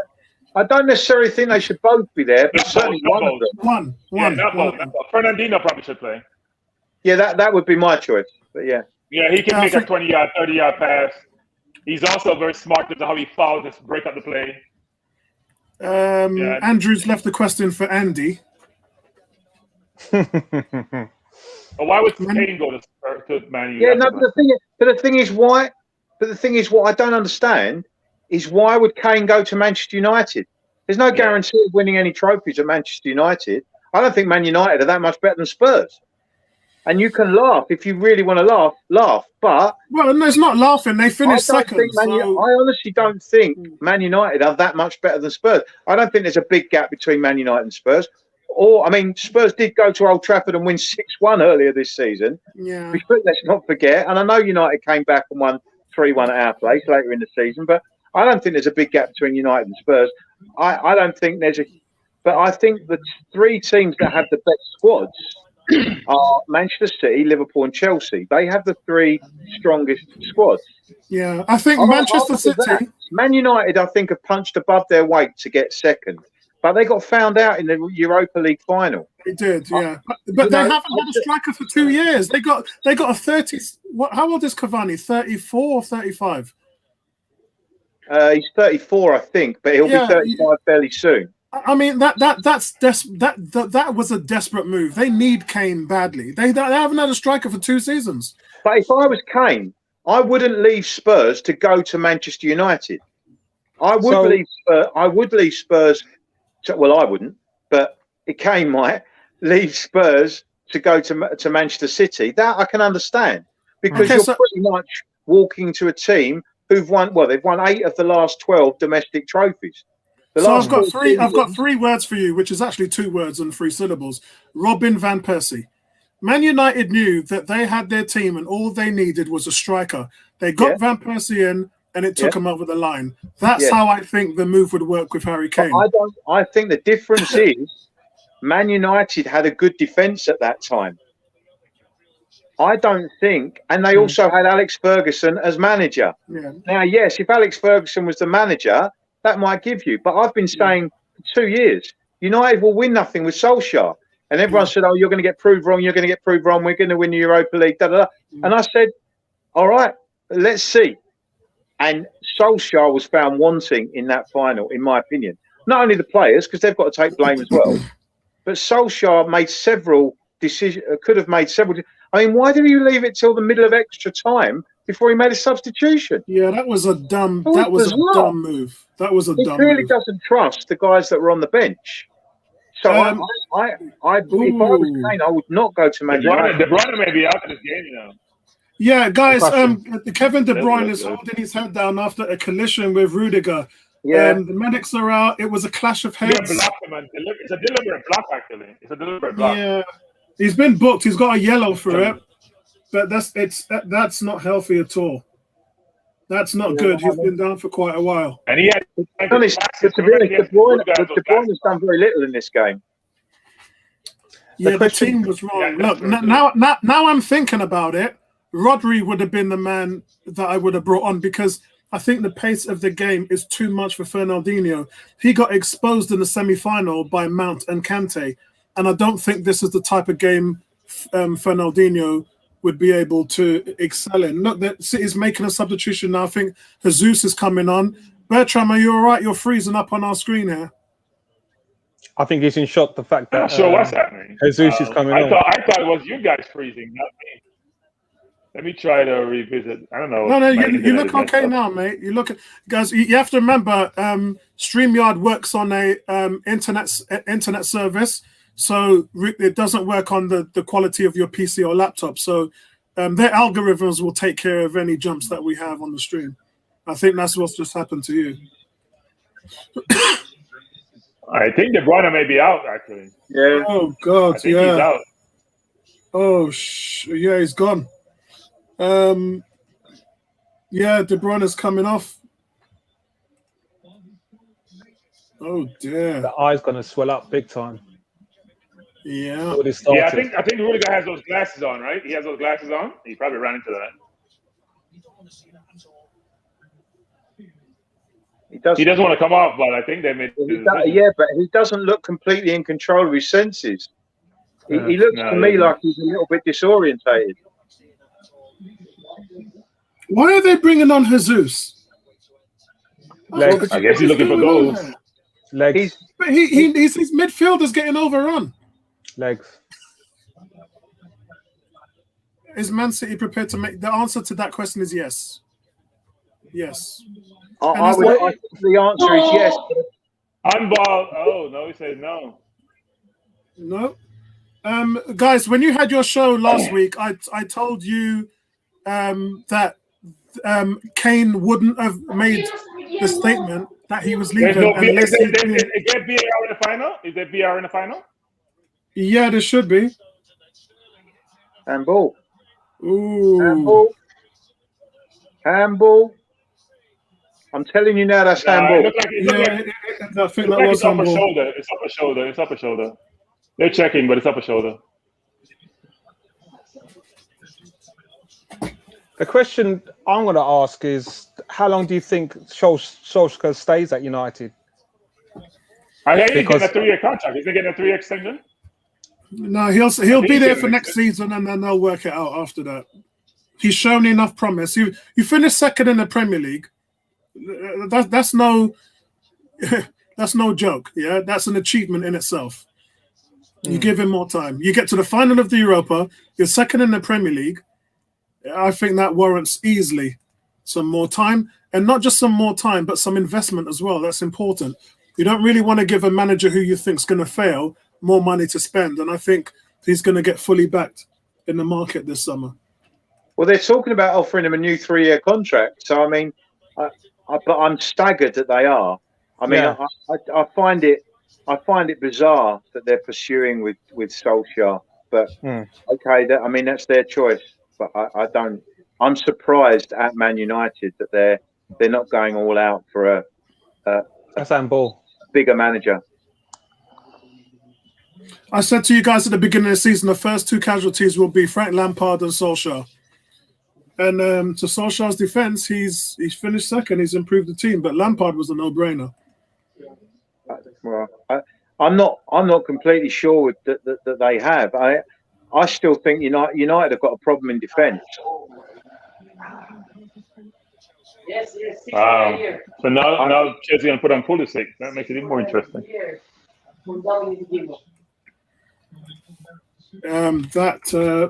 This is not good for the guys. City ain't going to win this game, and I'm feeling for Drew. Drew has been leaving messages. He's talking to Andy at the moment in the chat.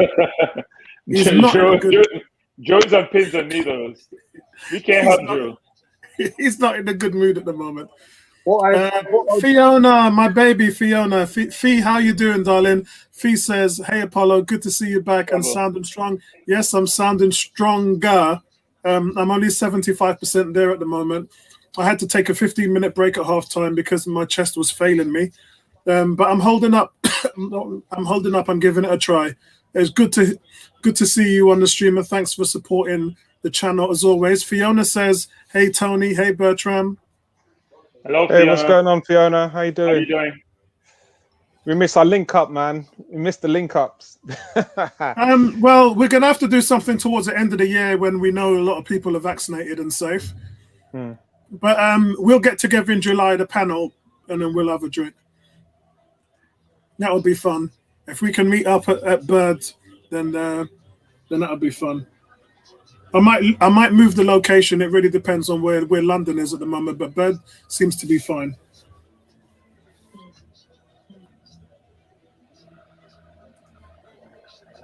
Which area is that? Fernandinho's coming in. I wonder what odds wonder what odds you'd get on Aguero coming on and scoring the equaliser or the winner.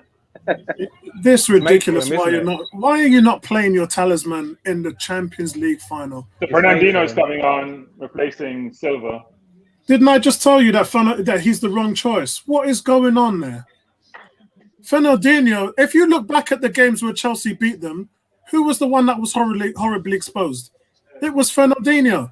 I just said he wouldn't work against this setup. And what's Pep done? He's brought him on the pitch. He's pushing Gundogan forward.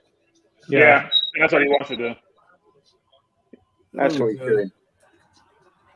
Pulisic. Yeah. On for Vincey, sorry, you was asking me where the place is. Yeah. Holloway Road. Okay. Right outside the Emirates. Right outside Highbury and Islington Station. Okay. Oh yeah, I know it well. And get ready because they do some Jamaican style jerk spicy fried chicken. Whoa, God. Okay. Neomis is a heart attack waiting to happen, man, because it's a what is it? It's a waffle and fried chicken place. So nice. Andrew's had his 2 jabs. Nice, Andrew, nice. I've had both mine. Excellent. I'm having my first one next month. I had to wait till my antibodies run out for my COVID. Yeah, I haven't had mine yet. That's the thing I'm waiting on also, Apollo. Yeah. My consultant has said after 6 months. He left one in on him there. I've got a feeling he'll get a yellow card for that when the game stops. This ref doesn't give yellows. They have to be clear. It's like VAR. It's not like VAR. There's no ambiguity. You have to be clear when you're hurt, like De Bruyne was hurt. He's not giving yellow cards. So Vincey, little disappointed with Phil Foden's performance today. Yeah, he's trying to do too much right now, and that's the problem. The City team don't have any stability. Watch this right now. Ooh, right on the ankle. Andrew said, "Do I get an invite? Not to this one, Andrew, but the one towards the end of the year. We're going to have a 101 meetup. It will probably be in the I was about to say Corona. It would probably be in the Coronet, which is outside the Emirates where we normally meet up for games. And we're going to do a whole 101 meetup there. So you'll be able to come to that one. We'll meet each other. We'll have drinks. We'll have a laugh. Take some pictures and photos. Will I need to bring my bulletproof vest?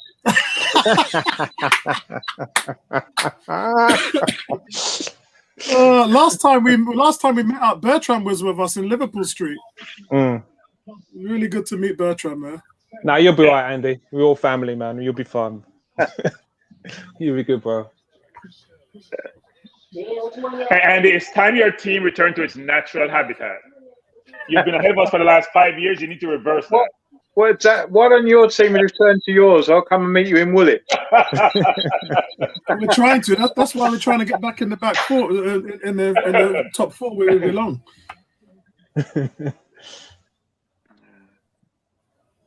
You know, I can see Mason Mount scoring in this game. I know. City doesn't look like scoring. City doesn't look dangerous at all. Bro, Pep is overthinking this one, man. No, I think you got to give Chelsea some credit. Chelsea's packing it in, and they have enough ability to keep the ball. That's what our problem is. We can't keep the ball.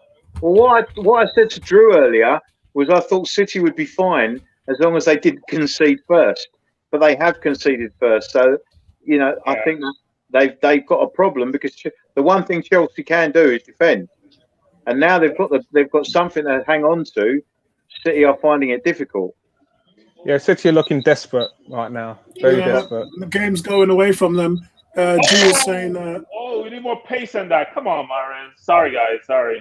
G is saying Apollo's right about Pep. It's the kind of thing he's overthinking things will lead to. Couldn't believe he brought Jesus on. Yeah, same with me, bro. He's not more likely to get you a goal than Aguero. Fernandinho has mastered the art of committing a foul and not getting a yellow for it. Guys, 2-0 is looming in the air. De Bruyne is in the stands. City have nearly just equalised. I don't know. Are we getting the same time frame? Nah, there was no way that cross by Mahrez was going to get into any City player. What is Walker doing?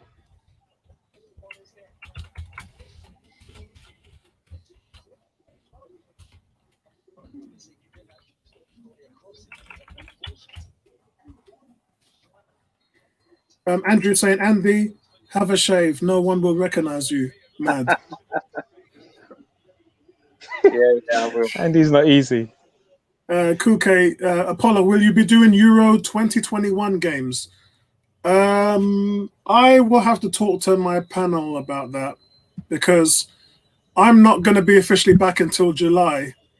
I'm probably going to join in at some point, but it's really up to the guys if they look. Bertram, Neomis, Ebony, Tony, Vinci. Not so much Lewis because Lewis has been in and out of games. So has Nabil. But most of the guys who've committed 100% of time to the channel have been emotionally battered by Arsenal's. You know what? Maybe the Euros might be great for the panel to kind of let loose, have a bit of fun. So I'll talk to them and we'll figure it out. Yeah, it might not be good. If England doesn't do well, you know how mode goes. I don't care about England. England has all these expectations, which never get satisfied.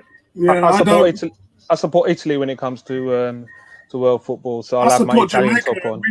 We ain't qualified for the World Cup. Apollo, we need some players, Apollo. We need some players. We need to go and snatch. We need to snatch some of those English players. No, we have a few. We have quite a few. Like Pinnock today, who played for Brentford, has come in. Yeah. Moore has come in. Liam Moore.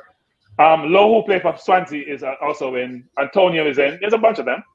But we need like Tony. We're trying to get Tony, but Tony's saying he's waiting for England. I don't know why. If they're wedding or something, because he's not in the England team. Yeah. We're trying to get him to come in. I wonder if Sterling can change his passport and do a midterm switch. Too late. Yeah, too late for that. Kuke saying, has Andy's screen froze? No, he hasn't froze. He's moving. There you go. He's just nodded his head. 70 minutes gone. I'm just watching the game for a few minutes. Chelsea defense is hard. City's going to have a task trying to penetrate that defense. They're packed in and looking for the break. Really packed in. They need some magic, and there's no magician on the field for them now. Yeah, true. They're going to get desperate now. It is Man City. Look, these guys have walked away with the ooh. But it's Chelsea is beating them more than any other team. So yeah, Tuchel has his number. Looks like. Yeah. Kuke says surely Pep isn't going to let this game go by without Aguero. Oh, don't you're pissing me off now. This is why would Jesus not put Aguero on? You put on Jesus. I don't see that happening. This is really late. Why would you do that? Why would you? Come on, man. He's your talisman. Why would you play a game like this of this magnitude? You know what? You get what you deserve, Pep. Oh, yeah? Clem, why are you running? What is Stone doing? Get what you deserve. And this is what I was saying earlier. Oh my God, he missed it. Oh, I cannot believe he missed that. Apollo, this is what I was saying earlier on. Wow, he missed that. You guys will see it. That's amazing. He missed. It's harder to score than to miss. Wow. I cannot believe he missed that. Oh, he played it through. It's a great ball. Oh, my God. How do you miss that? Was it Pulisic? Yeah, no, the keeper came and spread. Now, this keeper came and spread. That's what happened. The keeper spread. But what is Stone doing? Stone looks vulnerable. I told you, man. He ain't no good. Like he's a mess. Arsenal fans have been trying to tell you. He should have made a tackle from early. He backed off. Arsenal fans have been trying to tell you Rob Holding is the truth. Yeah, he's had more clean sheets than any defender that we've had that he's played. And people talk about John Stones, 50 million for John Stones. That's some Eric Dyer bullshit right there, man. That's some dire bullshit right there. John frickin' Stones. Look, if City had Liverpool's injuries, there's no way they're winning the league. No way. You watch Liverpool next season. I think Arsenal and Spurs will compete for the title next season.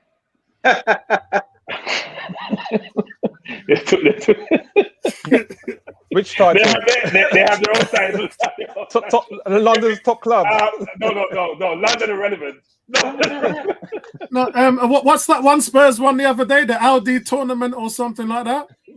Shit, we can't even play in that. We can't even play in that Europa tournament that Spurs are in. Andy, you know, I sent a message to some of those guys on 101's forum, and I said I ain't even heard of 75% of the teams in that competition, let alone pronounce them. Oh, they missed again. Was that a save? What a chance. Kante wins it off Gundogan. Kante wins everything. He glides the ball to Pulisic. Oh. He gets free from Diaz and he dinks it over Edison, but it flashes just. Oh my days! This is where you need Aguero up top right now. You need him. I'd have both Jesus and Aguero on right now.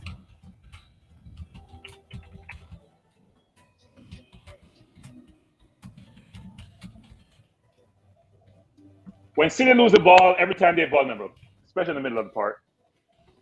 You have to have the ability to counter like Chelsea. Tuchel's strategy is we win it and we move quickly.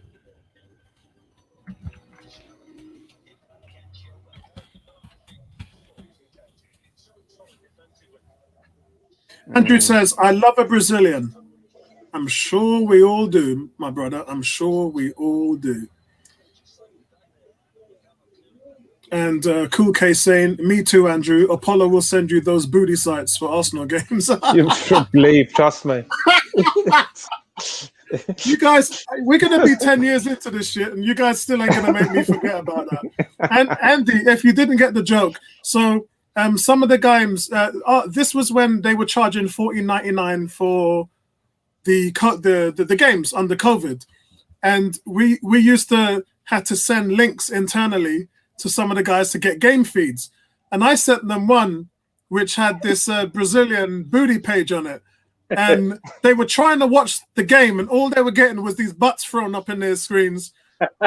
It was hilarious. I didn't believe them. I went on and checked for myself. And, oh, my word. Aguero is going to come in for Sterling. Aguero's coming. I think he's coming for Mahrez. Mahrez hasn't been in the game, really. Yeah. It's not been good. There's 15 minutes left in the game, guys. I'm fading out a little bit, guys. I'll be back in 5 minutes. Nice. No worries. Aguero for Sterling. Yeah, I don't see how Mahrez made it throughout the entire game. Mahrez has been anonymous. Mm. He had a fantastic semi-final. I think Pep's just banking on him coming up with a moment of magic.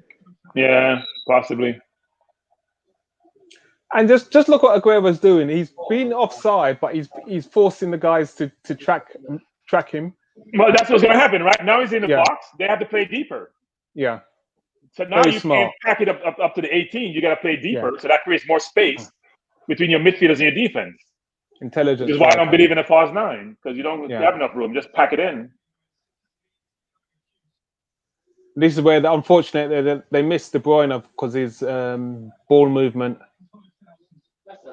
Yeah. And also the accuracy of his passing. Yeah. Timing. He releases the ball quickly into dangerous areas. Yep.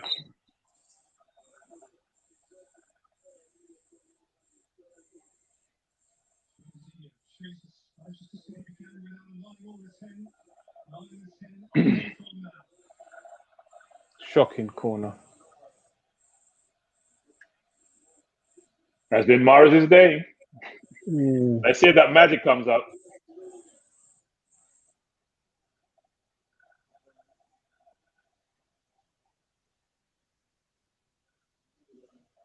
See how deep City is? If you win the ball in your own half and you have a speedy person, they can just go by them.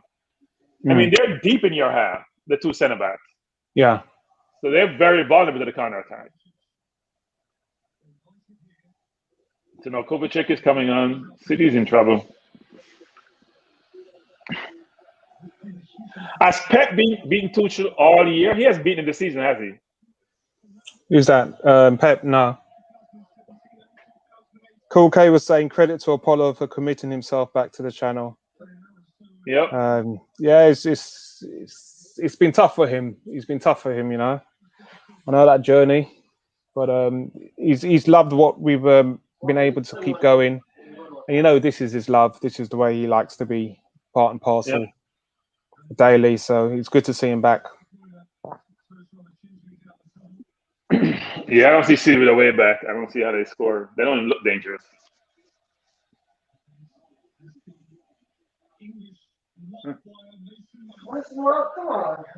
Okay.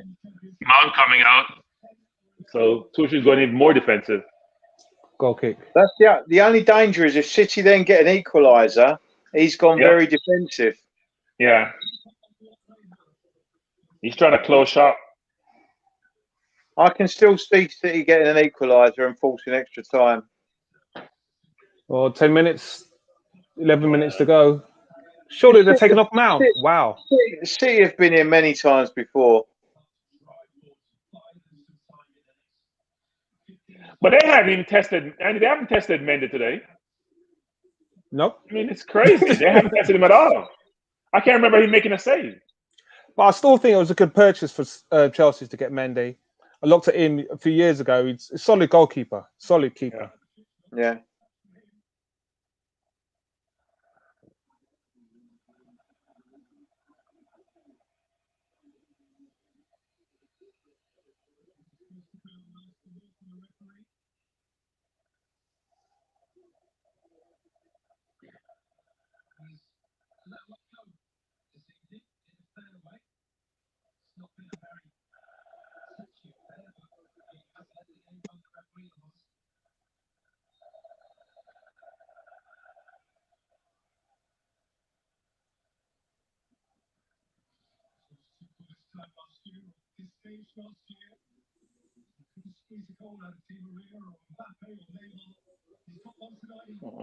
This has been a very disjointed City performance. Yeah, Very, very. I think, like you said, that the thing about Pep is he's, like you say, it's almost like he wants everyone to say, "Oh, what a stroke of tactical genius it was to go all out attack," but it hasn't paid off. He did something he didn't need to do. If they'd have won, no, everyone would have said he's a tactical genius anyway. He never does what got him to where he is. In the big games, he never does what he's done all consistently all season. He changes it.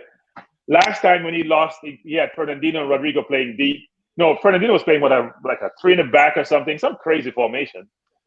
I don't know why he changes the strategy. Maybe because it hasn't worked against Chelsea, he's tried something different. Yeah, that was a bit of a dive.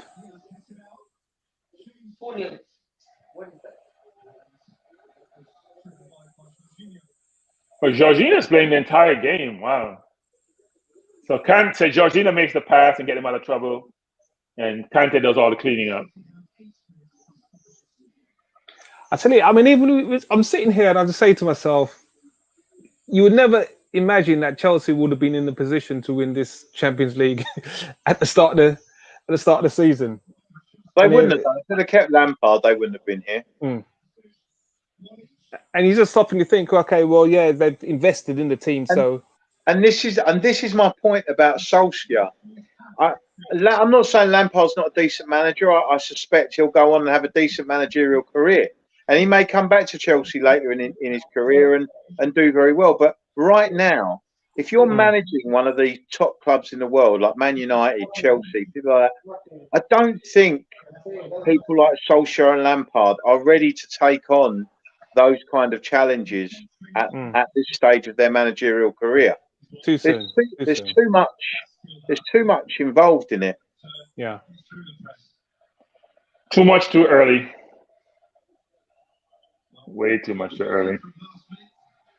that doesn't mean to say that they didn't have good games and that they don't do well. Solskjaer's done well enough. Lampard did well enough. No one's saying they were horrendous. I just think that when push comes to shove in the big games, you know, Chelsea have appointed someone like Tuchel, who's been there and managed big clubs already. And all of a sudden, Chelsea now are getting the best out of their squad. Yep. Can't argue with results. And also Rudiger. I mean, Rudiger was on the verge of joining Tottenham, except for the fact that Chelsea would ever have let him go. Well, it's funny, and these managers like who they like, right? That's right. So Rudiger wasn't even on the bench in a lot of games. Zuma played, and also, you know, Havertz would inconsistently play. He played Tammy Abrams. And Tammy couldn't get on the bench.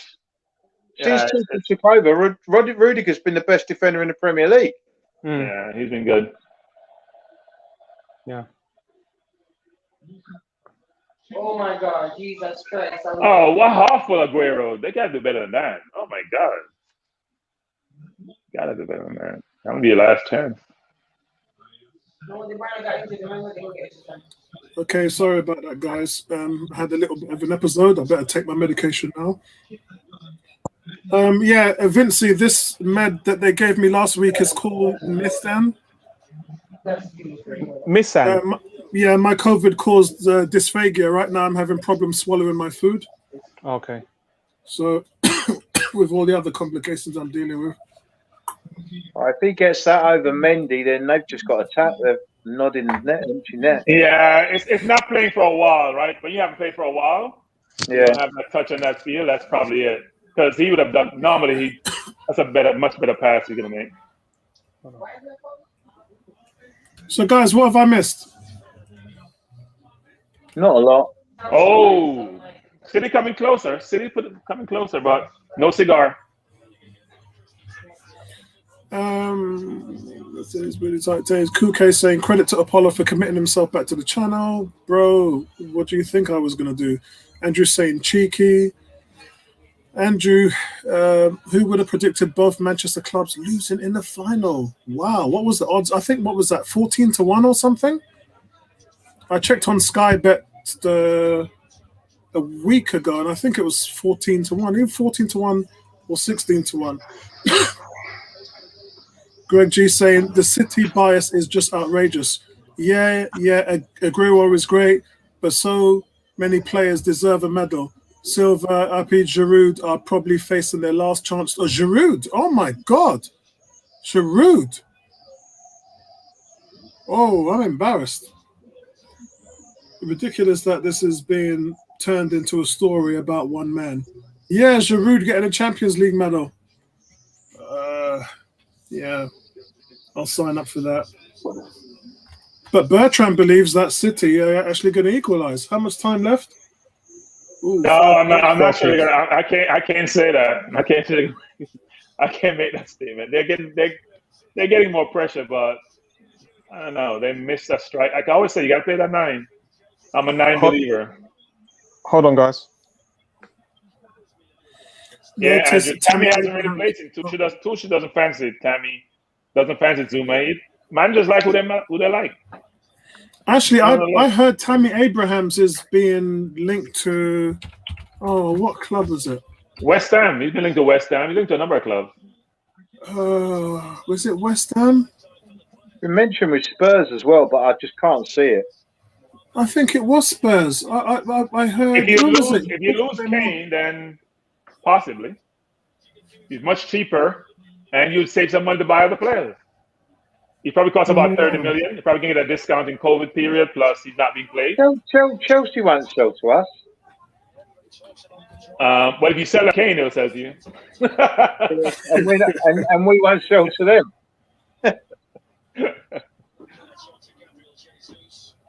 Now, it wasn't too long ago before this guy was knocking in 15, 16 goals for Chelsea, and he's just been left by the wayside. This is what happens to young players. Look at Lukaku. Chelsea is the worst team. If you're a young player, all right, let's forget Mason Mount for a second and Hudson-Odoi. If you're a young player, Chelsea is pretty much the worst club you can think about going to. Well, it's what I was saying earlier on the group, is that about Ivan Toney. he'd be much better to stay at Brentford for a season, playing in the Premier League and playing every week. He will develop much quicker that way than if he goes and takes a big move to another club now, and then sits on the bench all season. He won't learn as much. Yeah. He'll learn a lot more by playing the minutes and struggling, but he'll learn a lot more by doing that than sitting on the bench for a year at his age.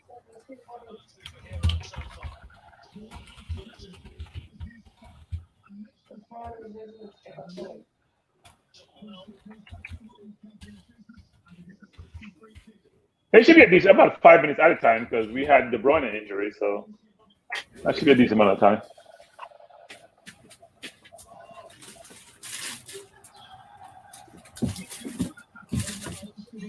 Oh, took him out. Silly foul. Oh, no foul. Oh, come on. Fabrice, great to see you, Fabrice. Fabrice says, honestly, I don't think even Kane would have helped City today. Yeah, it's that midfield getting overrun by that false nine system that they're playing. Just doesn't work. Oh, they got chances though. Kane didn't get any chances. Wow, that was close. Wow, it's getting emotional at Bertram's house. Wow, we can hear that Bertram. And maybe he's a Chelsea fan. He's getting excited. Hey. Wow. City came close. Kuke St. Apollo, what wireless headphones are you using? I'm using the Artist 7, which is from the Steel series. There they are. They're on sale in the UK. For 7 about minutes extra time. They have time. For about £140. I managed to get mine from about 90 quid from eBay. But they're really, really nice. I'm not going to lie. Nice. My headphones were doing my head in, and I had to change them. So my wife treated me for a birthday present. My headphones, along with Vince's mic. That's where you want to be, my friend. Vince's mic is money, man. Stoppages. It's a Shaw SM58. Kante is ridiculous. I'm telling you, ridiculous. Bertram. Yeah. You know who's ridiculous? Who? Francis Coquelin. He didn't start the game. He came on. Bro, every Arsenal The fan. first player started. What's his name started? Who was the man of the match in the Arsenal? Started. Who was the man of the match in the Arsenal Villarreal series? Francis Coquelin. He bossed the midfield in both games. I think Arteta was man of the match. He was so poor. Yeah. That was awful. Andrew saying, remember Scott Sinclair. My word. Scott Sinclair. Yeah, I think maybe Harry Kane, it might be too much for Harry Kane. Chelsea wouldn't strike me as a team that would do that. G is just saying, I genuinely believe if Chelsea could nab a top-class striker, and Hanlan, Kane, with this new solidarity and the creativity in attack areas, they would probably win the Premier League and go unbeaten doing it. It's pushing it a little bit too far, saying going unbeaten. All they're missing is the finishing. It's amazing how players get tackled and they drop as if they're dying, and when they get the call, how quickly they get up. That's amazing, that recovery. That recovery is amazing. Amazing recovery. Andrew said that was some hybrid patos and stateside lyrics from Bertram. Yeah, Bertram is a hybrid. American, Jamaican, English. You know what? The referee should have booked. Who was it? Kovacic for that diving. No, he acted like he died. He got shot. Yeah, he should have booked him for that. So, guys, Aguero hasn't seen much of the ball since he's been on. Yeah. And Pep still hasn't won a Champions League without Messi. Nope. Wow. and won't either. Kuke said, I said the same. They'd be the best choice for Kane this summer. Chelsea would be the best choice for Harry Kane this summer. Guaranteed starter every game. Kane's going to Man City to win the Champions League. Would be the missing Kane is going piece to Man in City the to win much the needed Champions title. League. Kane is going to be Pep's Messi. That's how it's going to work. He needs him. It's only 200 million. It's a few barrels of oil. Let's pump some oil on the ground, buy a Kane, and go win CL because he's been unsuccessful for quite a while now. Some of these fouls that that City are committing are not even intelligent. It's merely tired, sloppy fouling going on there. Vincey, have they actually made Mendy make a save yet? No, they haven't. But you know when you're chasing the game, you're trying to get the ball back. You don't want to foul him. You want to get the ball, and it's just some sloppy fouls that they had no chance of getting the ball, and it's killing the play. All right, let me go and have a look at the. Here we go. So Chelsea have had 8 shots. City have had 6. City have had 1 shot on target. So what City have had is a lot of crosses that haven't been converted into shots. City right now playing like Arsenal. No idea, no structure. Rudiger acting again. Rudiger's acting. That's what he does really well. It's a bit disingenuous to look at the shots on goal. That's not a foul. He wasn't fouled. He jumped between 2 players. Chelsea have been solid at the back here, man. They are solid. For me, Pep just got the selections wrong. I told you guys before, it should have been maybe Cancelo for Zinchenko, Aguero for Sterling, and this game is a completely different game for me. Poor football by City, man. Poor football. Not what I expected. It starts on the team sheet, mate. Yeah. Same thing as I'm saying. It's poor. Yes, there's one thing trying a new thing, but they just looked out of sorts. So Andy, the biggest game of the season, and the most expensive team in the world doesn't even look like scoring. They can't even muster a chance together. 1 shot on goal. That's cool, man. I guess. I said in the beginning. I said as soon as I saw the teams, I said that I cannot understand why Fernandinho isn't starting, and if not Fernandinho, then Rodri. I mean, you could put an argument to play both of them and allow and give them the platform, but I could understand only playing one. But to not play either, I just thought it was strange. Yeah, it's bonkers. And I said to Bertrand, Chelsea have dealt with this before. They've beaten City a few times. I wasn't so worried about that because the 2 times they've beaten them this year, City had a much weakened side out. But they did. But I'm talking about the concept of the false 9. City play a false 9. Chelsea have been the only team that have shown how to deal with it in the way that they have. It's easy for Chelsea to deal with the false 9. Play them confidently. I guess we should. Us who are afraid of them, Chelsea's not afraid of City. I guess us Arsenal fans should be a little less, little bit more easier with Arteta after seeing the foolishness that Pep's done today.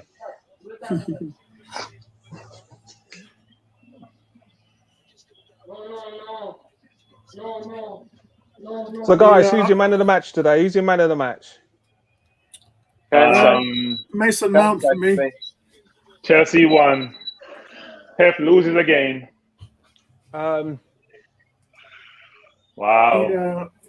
Kante is my man of the match. Yeah, I think I'll go with Kante as well. That's a good choice. Kante has been dominant for the last against Real Madrid. He was, and today he was again. And Tuchel's telling Guardiola, "You're not that good. Wow. I'm better." Pep hasn't proven anything to me. I keep telling people this. Pep has not proven himself. Yeah, look. With a very good team, lost 2 times in a row. Yeah, City the same period of time. He's never won without Messi. Yeah, and not just that, but he went to Bayern Munich and did the same thing. He had all the talent in the world, probably the most talented team in Europe at that point, in my opinion, and he didn't get it done. He's come to City. Guys, we can take solace from this because we beat Chelsea not too long ago. Okay, so this could be us. We beat Chelsea. About a month ago, we beat Chelsea. I think Bertrand's mic's been hacked. Can I have some of those straws that you're clutching at? I'm gonna go with you, lot. I'm gonna go with you. Let me say this. We have beaten Chelsea twice this season. Let me say that again. We whooped them 3-1 when we played the kids, and we beat them playing this game they play against City today. Yeah, but Bertrand, are you looking at your telly? Because they've just won the Champions League. That's what I'm saying. We dominated. Hey, look, I don't think they care. Apollo, don't lose hope. We dominated the CL champions, okay? We dominated them. Don't just beat them, dominated them. So he's right. When he's right. Next year this will be us cheering. Next year we'll be cheering. We'll be cheering next year. Wow. Now it's tough to lose again. Not just that, but Chelsea have won their second Champions League. Havertz has just repaid his £75 million fee. And that's what's sinking in, Apollo, the second Champions League. And I'm like... And they've done it without a bona fide striker. Well, they have one. He's just not scoring. Which means they don't have a striker. Go. You mean goat in the pasture? What goat? What would goat? The man has squads. He's not any goat anyway. Yeah. What's his goal tally for the season? He must be out in the field someplace because he's been look, Guardiola looks like a good manager, but he hasn't proven himself. Sorry, he hasn't. Pellegrini won with City. Mancini won with City. Andy could win with City. And he's from Spurs. I mean, anybody can win with City and Spurs. Yeah. So, this is ridiculous. So look at this, yeah? Look at this. Timo Werner's got 12 goals, but he's got 11 assists. I didn't know his assists were that high. He's only got 2 goals in the last 23 matches for club and country. Yeah, his goal conversion is 14%, among the lowest in the Premier League. 14%. I mean, that's horrible. That's horrible. His goals per 90 minute is 0.29%, which is the lowest in the Premier League. Well, whatever it is Tuchel is doing is working. I guess he doesn't need to score goals. I just think that Kane's price to City has gone up another 50 million. Yeah, apparently, yeah. Oh God! I don't think Levy knows what he's going to do. Actually, I don't think Levy knows what he's going to do. It all depends on how much pressure Kane puts on him. Yeah, that's true. But I still think that with United, Chelsea, and City all wanting Kane, I think that Levy's in a pretty strong position because I have no doubt that one of those clubs will offer at least 150 million. But I think Kane wants to go to City. So the question is, will City offer the really big money?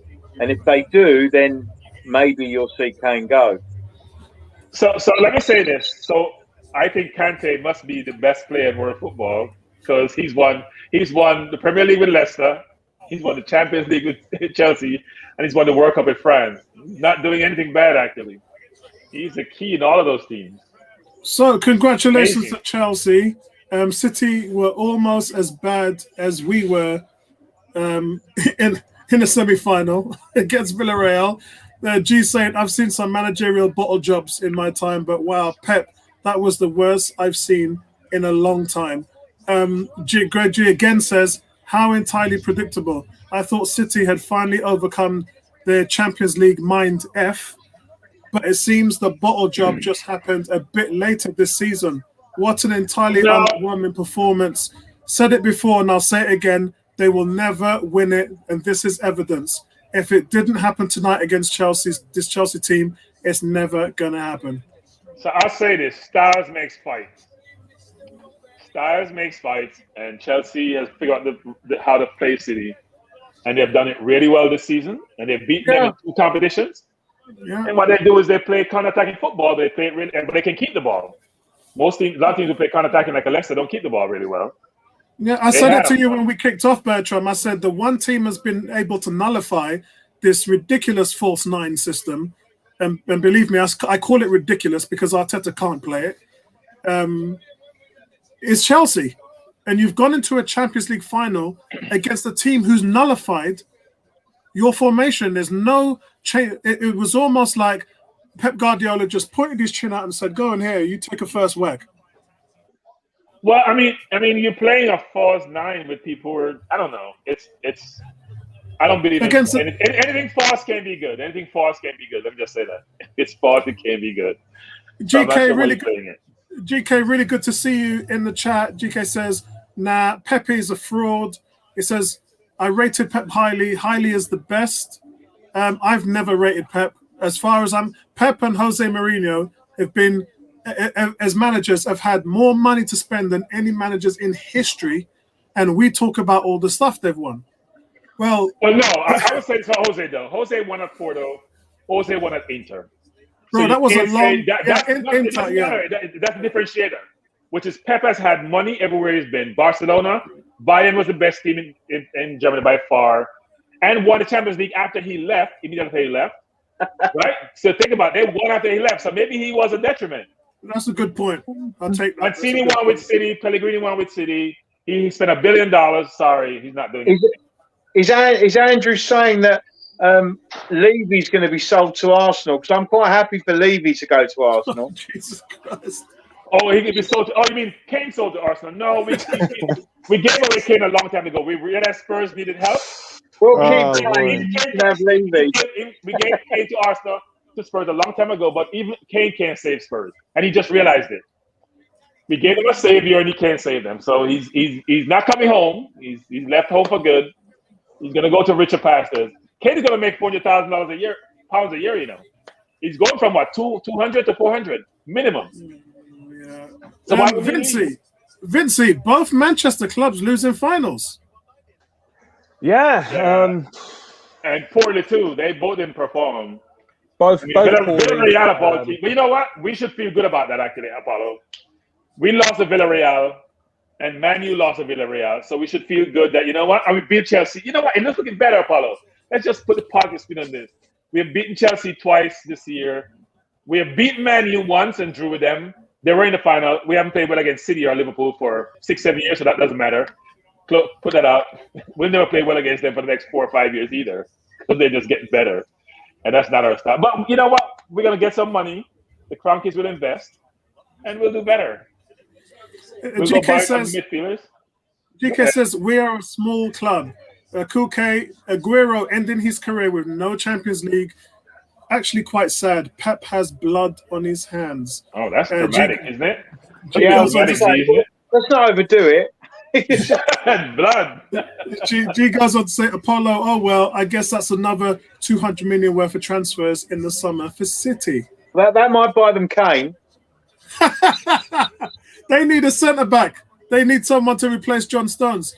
GK says, England has aspirations to win the Euro, and Stone is one of the centre back, especially if Maguire's injured. So I'm not sure that's going to work. I must admit, the idea of Stones and Maguire at centre half for England, that really worries me, because there's no place there. Yeah, but you have Rice in front of them along with Calvin Phillips. Who? So, Rice and Phillips in front of them. Well, yeah. He's going to play two center midfielders. He's going to play two. He's going to go defensive. Sorry, guys. Apollo, I've just sent a message in the private chat. I've got to rush. All right. If I can make it tomorrow, I'll let you know. Andy, good seeing you today, bro. Okay, all right. Vincey, thanks for joining the stream. I appreciate it. Are we going to see you tomorrow? Are we going to see you tomorrow? At some stage, I'm not sure what time I'll be able to jump in, but I'll be as quick as I can. What's better for you, 8 o'clock or 9 o'clock? 9's even still pushing it. That's what I'm saying. So it's leave it at 8, yeah? Yeah, leave it at 8. It's better for everybody else. Okay. Yeah. All right. God bless. I'll pray. Yeah, I'll pray. Yeah, man. Appreciate it. Right. Have a good day. Take care, Andy. Nice bit, Bertram. Family, take care. GK says, would have bought a Mraz kit if that goal would have went in. I'm disgusted. Yeah, I think the handball is what got me. I I looked at Andy and Bertram and Vinci, and I couldn't believe. I watched the replay. I'm not sure what was going on there, to be honest. Wasn't it a handball? I mean, VAR looked at it. Yeah. You talking about the one that they looked at? Yeah. I've looked at it again. I shouted handball at the time, but when I saw it back, it hits the top of his arm and it's by his side. I don't really think that's handball myself. It hit his arm, but I don't think it's deliberate. So Chelsea deserved to win the game. They had the clear-cut chances. They had 3 clear-cut chances. They put away 1. They were the better team. I just honestly believe that Pep just got the tactics all wrong. I don't. When I saw the team, I was like, "Whoa, what is he doing?" It's not the first time, Andy. It's not the second time. It's not the third time.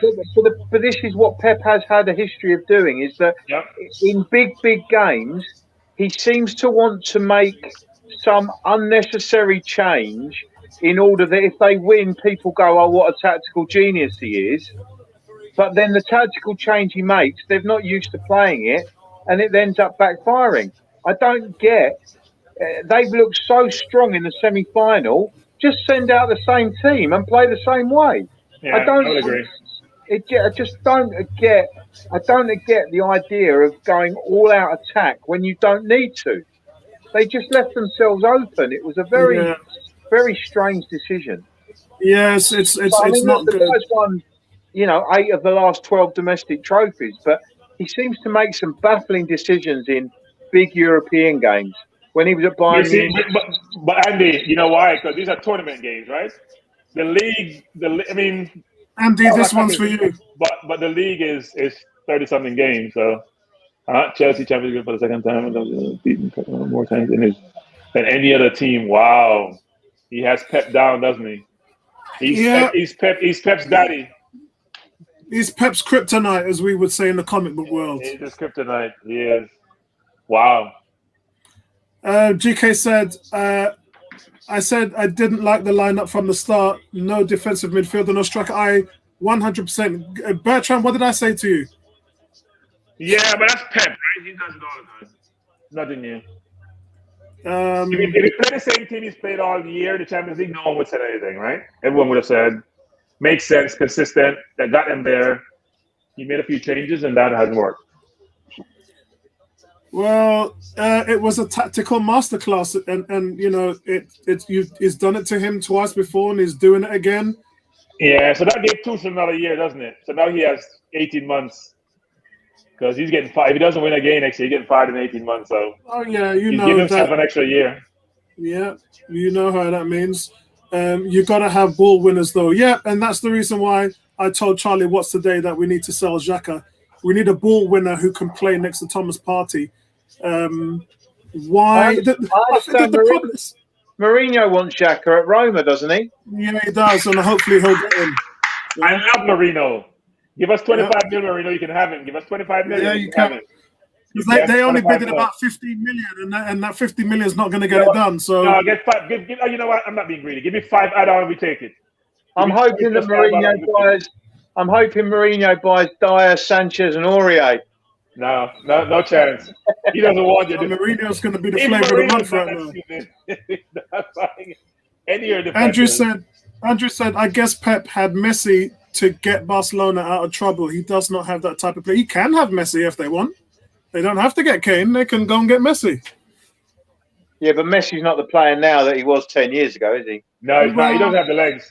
He doesn't have the legs. But Harry Kane's 28, and when was the last time he went through a full season without injury? 27. He'll be 28 in July.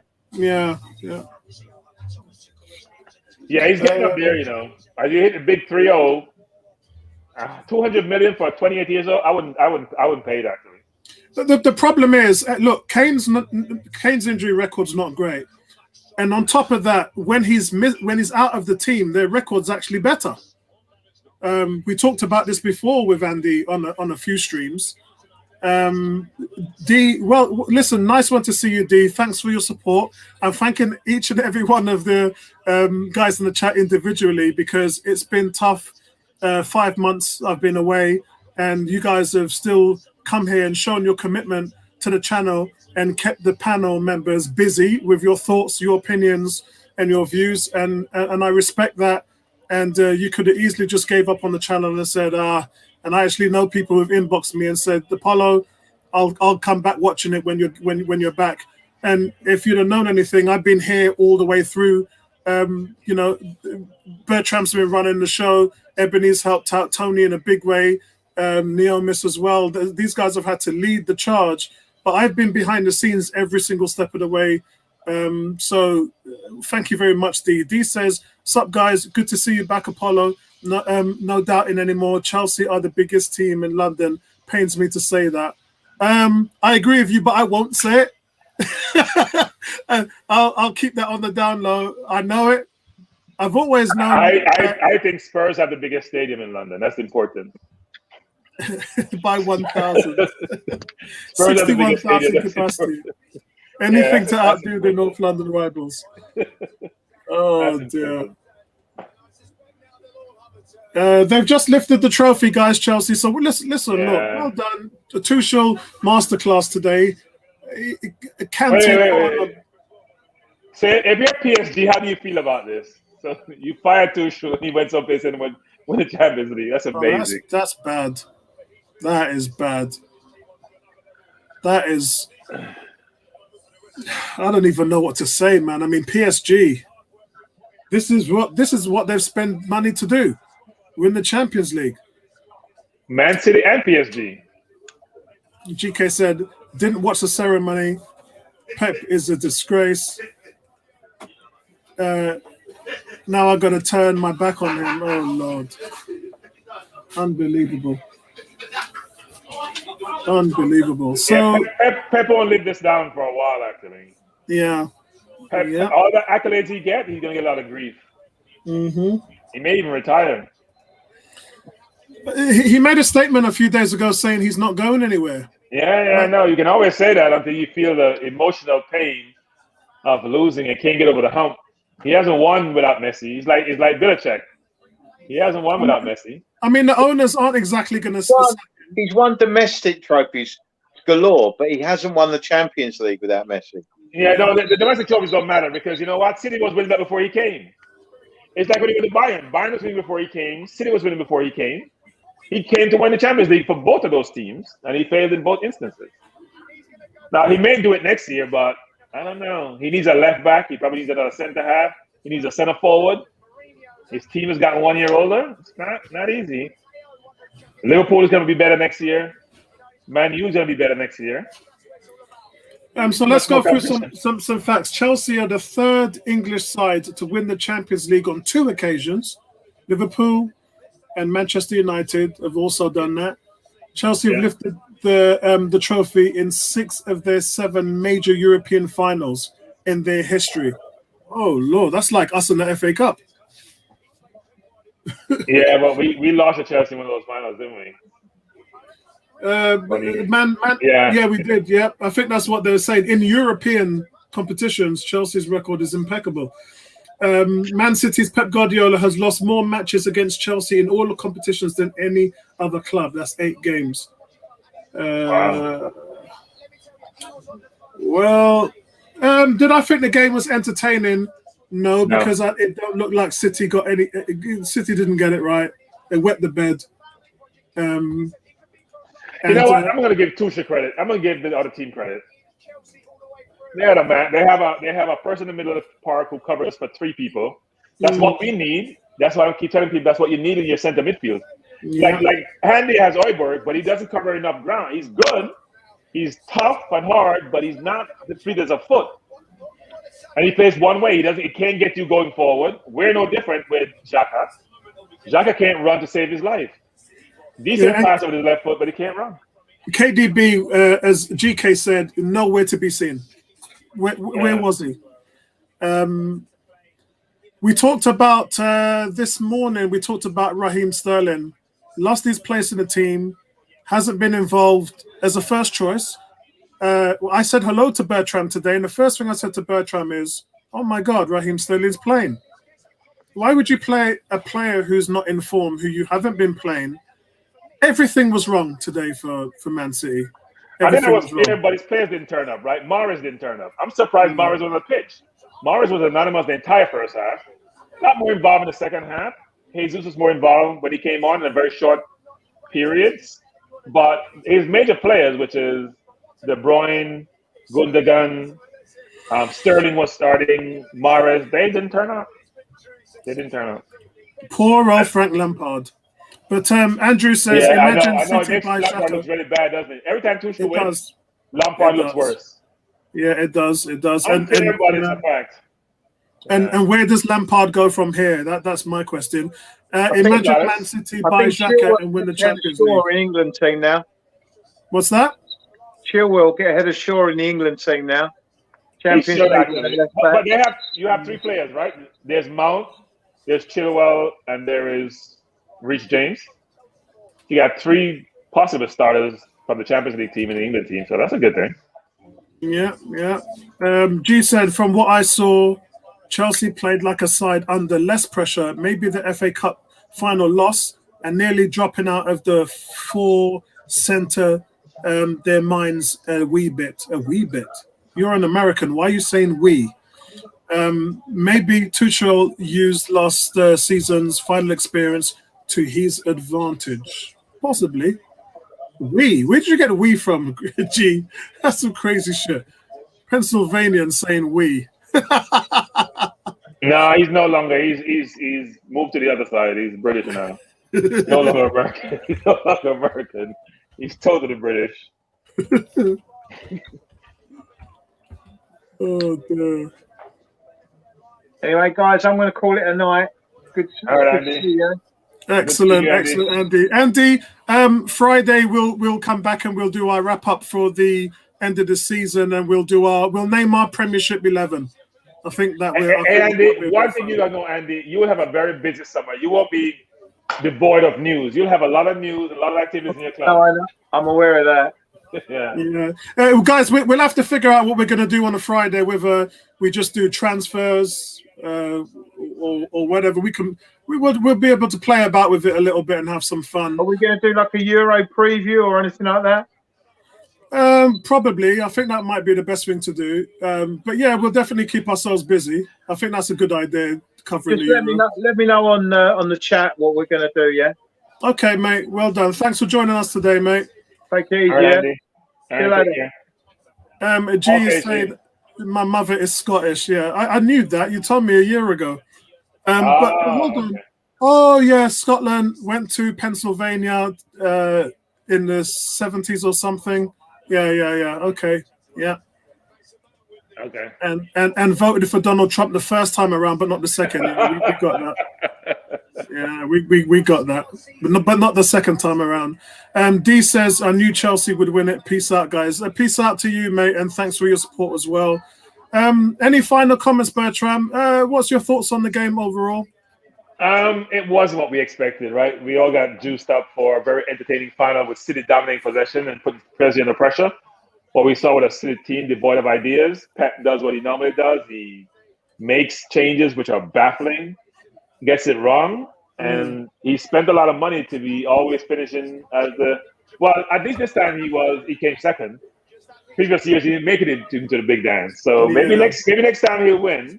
But it's going to be tougher because Bayern is now reinforcing. The La Liga teams will reinforce between Madrid and Barca. We're going to see Liverpool next year at their best. So if they don't have injuries, so it's going to be tougher for him. This was his best chance, frankly, since he left Barcelona, and it hasn't materialized. Thank you. Who's this Facebook user? Oh, it's Nay. Nay, blowing out a kiss to you. And been missing you, meeting up with you in the stadium. Hopefully we'll get back to doing that next season. And also, Nay, thank you for supporting the channel in my absence. Just great to hear your input as well. Let's hope that Arsenal can get back in the Champions League within the next 2 years. I'm hoping 2 years will be a target for us. And it says, Apollo, lovely to see you. I think it's going to be tough. Look, Chelsea have just spent 200 million. They've won the Champions League. They've now earned about 92 million from winning the Champions League. They've earned 92 million. It just seems harsh, doesn't it? The rich get richer, the poor get poorer. Yep. Oh, my God. All right, guys. That's it from us today. Bertram, great seeing you again. And as I said, same here. Good seeing you live. Thank see you, live. mate. Thank Welcome you. back. I had to take a few timeouts today, but tomorrow we're doing our Premier League player ratings of the season. Sunday, 8 o'clock. So I hope you guys join us here, and we'll have some fun. We'll have some figures and marks out of 10. And yes, Vinci and Bertram have asked me if I'm going to do a grade for Xhaka. So yes, I will be doing that. Oh dear.